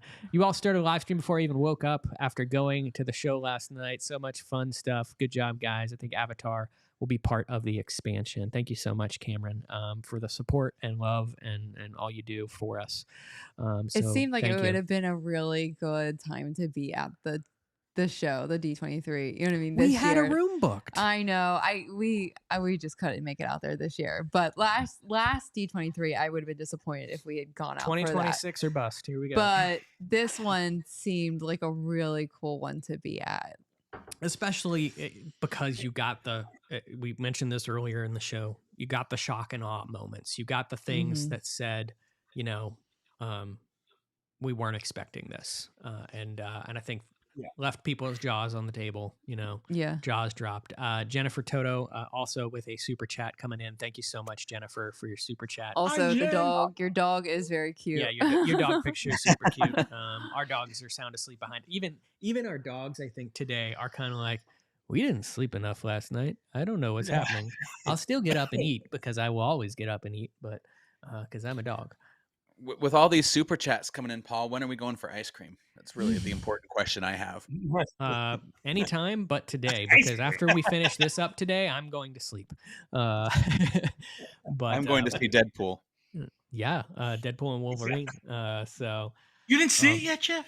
I was on a cruise, homie. Oh, you're gonna love. I thought it was. Oh, that's right. You were on a Disney cruise. Okay, you're gonna love it. You think you're going to sleep, Paul, but apparently, I think in 2 hours the poly point charts are going to be released. Yeah, it'll happen. Oh, are you covering anything else in Disneyland right now, or no? Oh yeah, we're continuing. Oh, yeah, okay. We're gonna finish Disneyland and then probably wrap things up because I think we're going on 2 hours now for this lovely. Yeah, I have a question for you when you get to the thing I'm thinking of.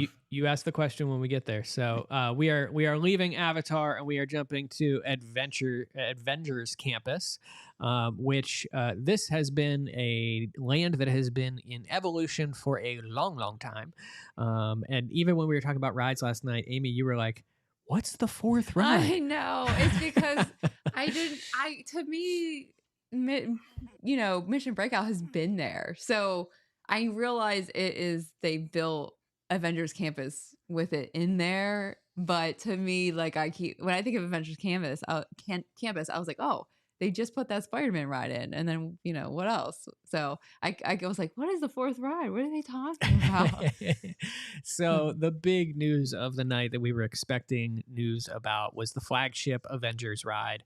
That is the e-ticket attraction that is supposed to be basically the thing that is going to hold down and hold this entire land together. And we did get a name for that, and that is Infinity Defense. I'm more excited about the other ride though. Yeah. But this Sounds like a good deodorant.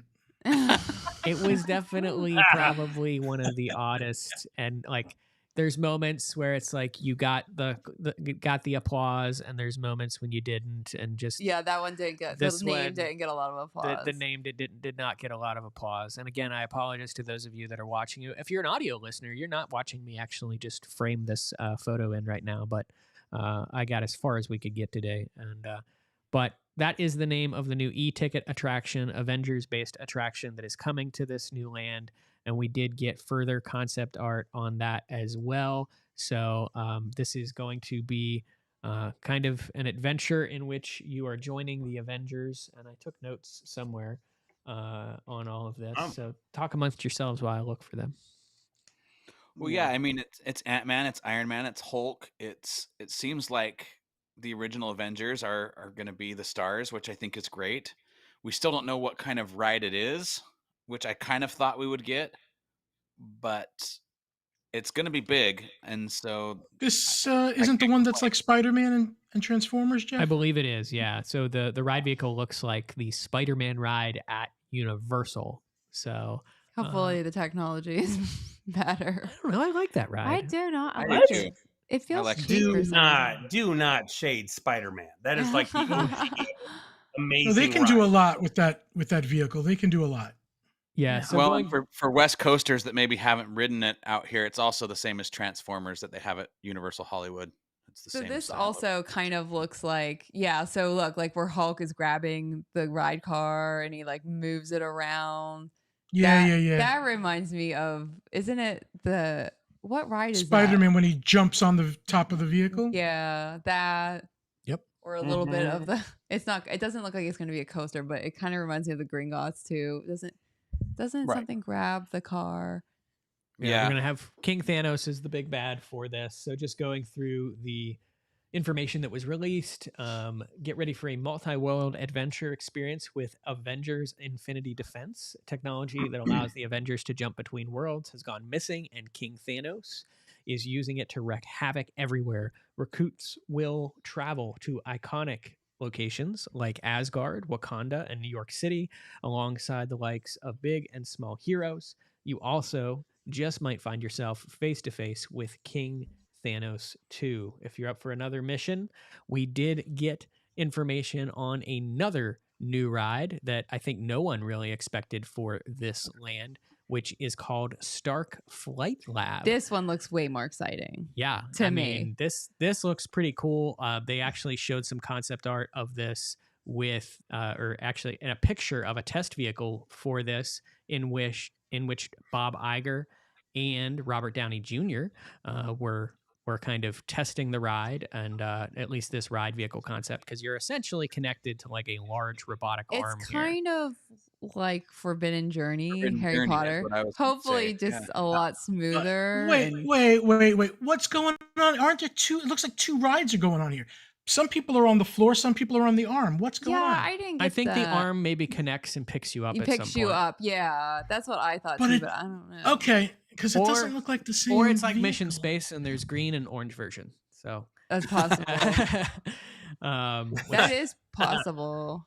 it could be Because yeah. how? Yeah, I don't think the arm is picking you up and Yeah, putting no, you down. I that sounds think like way that's- too many moving parts that can get broken. There might be two different Disney versions. loves moving parts that get broken. No, They just leave them broken, there's and then no no one ever. way that one arm ever comes and picks questions you up anything. and you don't. Yeah, I don't die. think. I don't think. Joseph Matt brought up a good thing. Some of All Thrills. Do you guys remember when that came to Yes, Epcot? yes, Yeah. yes. This is basically that tech. This is that same kind of, you've got two 100%, people strapped 100%. onto a robotic arm, and it's twisting and all over the place. Also, Joseph, love your picture, Pleasure Island. That's a callback to the olden days. Can you scroll on the comments that way a little bit? Uh-huh. I liked so Dennis O'Brien was talking about Infinity Defense and said, how do they not call it Avengers Assemble? I think that name is way better.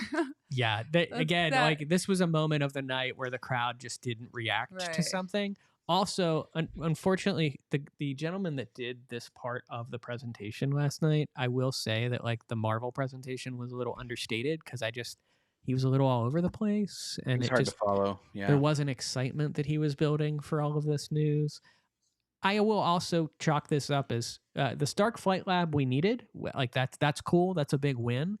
All of the information. How long have we known about the Avengers e-ticket ride coming to Disneyland? Like it was from the original announcements for this area, and like we continue to not really know a timeline or specific details on this.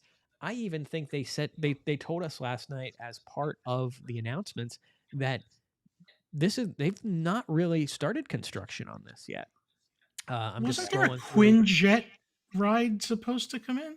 So the Was Quinjet that is this I don't even know what it's called because I don't like the name. But Oh, the it is- Infinity Defense, is that? Yeah, that is Infinity Defense. Oh. So that is what is inside the Infinity Defense Okay. area. So, or that's the What building. is a Quinjet for those of us that have no idea what that word means? I don't even know.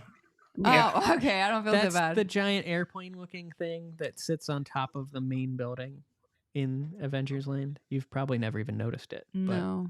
But, yeah. Oh, so it's not a ride. It's a thing. Derek, what? You don't like Marvel? What's wrong? No, I don't understand any of this, and it's Disneyland, so I just don't care. Yeah, but this is thrilling. This is right up your alley. You love Okay, thrill that rides. is No, something he doesn't. exciting. He That doesn't is like right. thrill rides. This guy. We this guy have in got this to picture. get Derek to Disneyland. This I need guy in him this to come picture to is Disneyland. Derek You- smiling his butt off. You have to get Derek on the Skyliner first, then take me to Disney. Nah, the hell with the Skyliner. We're going to Disneyland. Going through all of this, it does sound like they're breaking ground on this stuff next year. So again, this is something that we've got a lot of concept art. We've got some stuff that is that has been kind of confirmed for it, but we're not fully breaking ground just yet. Construction on the expansion in the Disney Parks blog article says it will begin next year. So we'll wait and see how long we have to wait for this new expansion coming. Last but not least, no, before you move on, sorry, Yeah. I want to say that as far as announcements go, I mean, California Adventure's getting 6 new rides basically over the next, or 4 new rides, and Yeah. I don't know, Matt, like it tells you how serious they are about these expansion plans, doubling the size of Avengers campus, even Yeah. though it's kind of been lackluster up to this point. Mm-hmm. That's a pretty big win for California people, Yeah. because California Adventure has, ever since it opened, struggled to kind of find its identity. And Coco, Avatar, 2 Avengers rides, that's a big win. Yeah. we will round things out at Disneyland with what I'm guessing Panda has a question about, which is the Walt Disney animatronic and the That is updates definitely to Abraham Lincoln. Lincoln. Yeah. I got both pictures. There were two. Okay. There were 2 concept art pictures. That's true. But the new Walt Disney animatronic that will be coming to the theater, where currently Great Moments with Mr. Lincoln is, and will actually be sharing. They'll kind of be running both shows from time to time as part of this. So Walt Disney Imagineering has created a one-of-a-kind figure of Walt Disney for this special experience. They feel that they've taken their time on this because they realize how important this is. Yeah, I feel like out of every animatronic ever, this is the one that they have to nail. Yeah. Like this. Right? Yeah. Yeah. And they made sure to point out throughout the presentation that this is something that they also, have consulted with the Disney family for the development of this, to make sure that they honor his legacy, they honor everything else regarding this. They stated that past, present, future coming together, giving visitors a chance to imagine what it would be like to stop by Walt's office. Who knows what he might be dreaming up inside? Only time will tell. The show is going to be called Walt Disney: A Magical Life, and it will debut inside the Main Street Opera House. And then after its initial run, it will rotate with Great Moments with Mr. Lincoln, which we assume will also get a little bit of an upgrade here as part of this. Also, I don't think we did get confirmation this will debut in 2025 as part of the 70th anniversary of Disneyland. So pretty cool. Is this what you were? This what you had questions about? Yeah. When they announced this, I thought I would have bet you money that they would have brought it to studios. One Man's Dream. I thought for sure we were going to hear that, and I was sad when we didn't. Yeah. But I'm hoping in the future, if it's successful, how perfect would that be at the end of One Man's Dream to hear Walt talk to you right there? Well, but then where are they going to show trailers for their next movie? Thank you. I know. You know what? They could still do that in the theater and give me this prior to the theater. I'm kidding. There's enough room in for there. them to create No, I know. It would be cool for them to create some things that could be kind of what I would call like a flex space idea or a concept that can be portable, that they can kind of bounce around to different parks. Like, I think that would be cool. Like, hey, Tokyo Disney, Walt's coming for these dates, and we're going to run the show in this theater for these time periods. It's like a parade that moves around or something. Like, I don't know. I think this is technological enough. I don't think it's moving around. I think it needs to be there. You think his feet are bolted to that floor? Yeah, it does look like a spinning turntable where Lincoln is probably on the other side. Yeah, for sure. Yeah, just something. There are some people in the interwebs that aren't loving this idea. Yeah, They I understand. feel as though they're turning Walt into a character rather than a person, which I vehemently disagree with that. I think if done correctly, this is going to give people a new connection to this and to him. So I don't know. I'm hopeful. I think this is cool. I'm interested to know if they're going to come up with new audio or if they're just going to use old recordings, and who's going to do the voice if they go the new route. You know what I mean? Like, there's a lot of unanswered questions still, but yeah, I love the idea. I've judged Disney in the past for forgetting about Walt a lot. And I felt like this time they really are coming back to, hey, Walt started this thing. So I'm really happy about that. There seems to be some respect. I feel like too, like people maybe don't like Mickey's Runaway, and that version of Mickey. But for me, give kids a chance to see who Mickey Mouse is. So I don't care whatever it is, because for so many years, honestly, nobody knew who Mickey Mouse was. Like, if you were a young kid growing up, you don't know who Mickey Mouse was. So at least give him his ride. Whatever version of Mickey that is. It may not be the one that you like, but for me, have people at least be able to see who Mickey Mouse is. That's to me. Yeah, and I think Rob, that comment that Rob left is he bets that maybe Walt wouldn't want this, but as we get further and further from him being gone, this is a good thing to reintroduce him to kids and Right. people that don't see him regularly. Because you're right, as time goes on, he becomes just like a blurb in the history book of Disney. And if we don't, bring that back, just like we do with Miss Abraham Lincoln and stuff, we don't expose future generations to how Disney 100%. Became started. I could imagine Walt coming back to life, seeing his animatronic, and just getting the biggest kick in the world out of it. Like, that was his thing. He liked that stuff. So he would be like, how do you like that? Yeah. I mean, seeing that in any way that he continues to live on. Derek says the animatronic is going to smoke 3 packs during the day as it. Oh boy. Last but not least, for Disneyland also, we did get an opening date for Tiana's Bayou Adventure, which is opening November 15th, 2024 in Disneyland. So its ride. When is it going to open here? That is a great question, and we don't have nearly enough time for that debate. But it's still struggling over here. So hopefully Disneyland figures out how to make it run a little bit better out there. Disneyland a little bit overall overlooked, or do we think it's gotten enough in the past few years that it justifies the little bit that it's getting here? Silence. I was trying to wake our dog up because he was nothing. I got nothing with Disneyland, so no.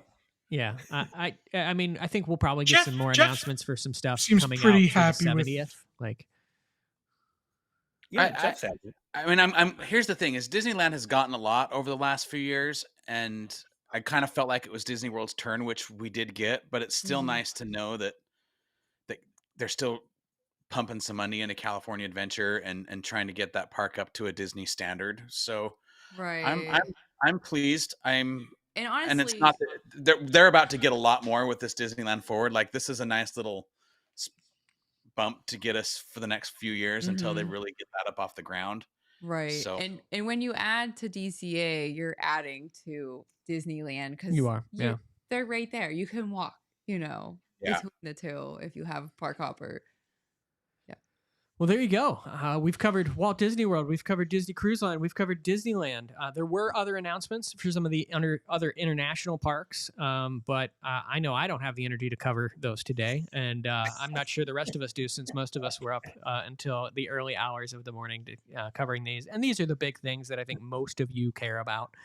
These are the things that affect our Disney Vacation Club properties and the places where we are going to be year after year traveling to. Again, no big Disney Vacation Club announcement, so Derek wins that award. I think Derek predicted most of the things, so he wins. But hopefully we get some more DVC news on the horizon. I did have a blog fully prepared, all talking about Reflections, like just ready to push play. Like it's written, it's ready to go. Just keep it. Yeah, it's. Everything I pulled, like old concept art from like I forgot some things about Reflections, and we may talk about that. We are recording another round of DVC shows later this week, and we're probably going to have Reflections maybe as a topic, since we know that I think this is coming. But there's some things that I noticed that I think will surprise most of us in that. So no official Disney Vacation Club announcements, but we did get some of those concept pictures for Polynesian. We're probably going to learn some more about the Polynesian in the coming weeks. We'll probably get an announcement here by the end of the year about Reflections, I would imagine. So all of that is on the horizon. Good time to be a DVC member. It's a very good time to be a DVC member. It's a very good time to be a Disney fan. And thank you all, currently we got 658 of you. Thank you all for sticking with us this long. We have been talking for 2 hours about all of the news and the events coming out of D23 and everything that is coming to our parks and resorts. And we love being able to join you. We love your comments. We love everything that you guys have chatted with us about. We will continue these conversations, so be sure to leave comments on the video itself once we conclude here today.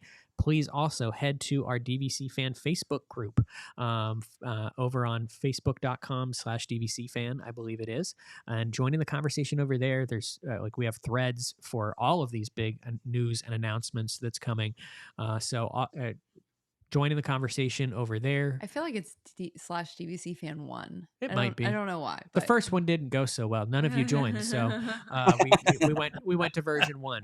But wanted to get on here, give you guys a full recap of everything in case you missed some of the news last night, and give you some of our thoughts about everything that is coming to the parks we know and love. I think I speak for all of us. Correct me if I'm wrong. We are all super excited for the future of Disney parks. This is not like 2 years ago where we kind of left the cockeyed sideways head, just wondering what just happened. This morning we're wondering what just happened to the last 12 hours, because it's been a whirlwind and we're all very excited. Like I'm sitting here, and I know we're not going to do it, so don't worry, but like I'm sitting here like I would go to Disney World right now and just walk through the Magic Kingdom. That's the excitement that I have about everything that's going on. It makes me want to be in the Jeff parks. like thinking where things are going to go, and with coming back with a spreadsheet. It makes schematic. it exciting. It makes you want to be there. It makes you want to, I'm excited to just watch the progress of this over the next 10 years or so as all of these things are developed. It makes me want to go to Disneyland. It makes me want to get on a Disney cruise, even though I'll have to sell a kidney or something to do it. Like, I mean, it just makes me want to do all of the things. And I think that's the big takeaway. But thank you guys for waking up early on a Sunday and joining and having this discussion. You guys are the people I love to talk about this with. So Panda, Derek, Jeff, thank you guys. Thank you to my lovely wife, Amy, who has been hard at work like I have been, trying to get all of this news out to all of you. If you love this show, this will be our Monday episode of the DVC show this week. So podcast listeners, love you all. If you guys listen to 2 hours of us talking about Disney parks and resorts, God bless. That is amazing. And I hope you did it on 4x speed so that it didn't unless you had some long drive on a trip or something, and really just love listening to us ramble for this long.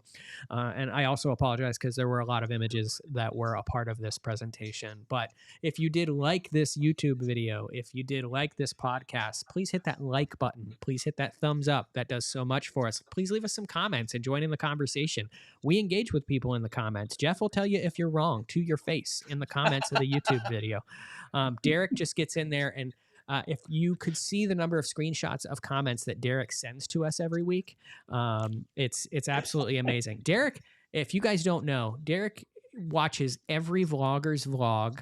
He reads every person's comment on every group, on every Facebook page known to man. He just doesn't sleep. It is absolutely like amazing. Vampire. And I've seen the technology that Derek works with, and that's what surprises me the most. The man has a computer with a keyboard that has keys missing that sits on top of it. That is how he sells so many DVC contracts every year. Absolutely amazing. We did upgrade him. If you notice, his backdrop is a little bit different this week. Our World of DVC office, which is where Derek normally came to you from, we've actually left that space. And we sent Derek these lovely lights because we will show in an upcoming episode the dark dungeon days of Derek in this room. It doesn't. I didn't even know that the ceiling doesn't even look like the same was room. so pretty. Yeah, I didn't even know. It's wild how different it looks. Now it is daytime, so we're gonna test these lights. We will in the test evening. this later this week. Yes, and you're gonna have to wrap it up, Paul, because my computer is almost out of gas. There you go.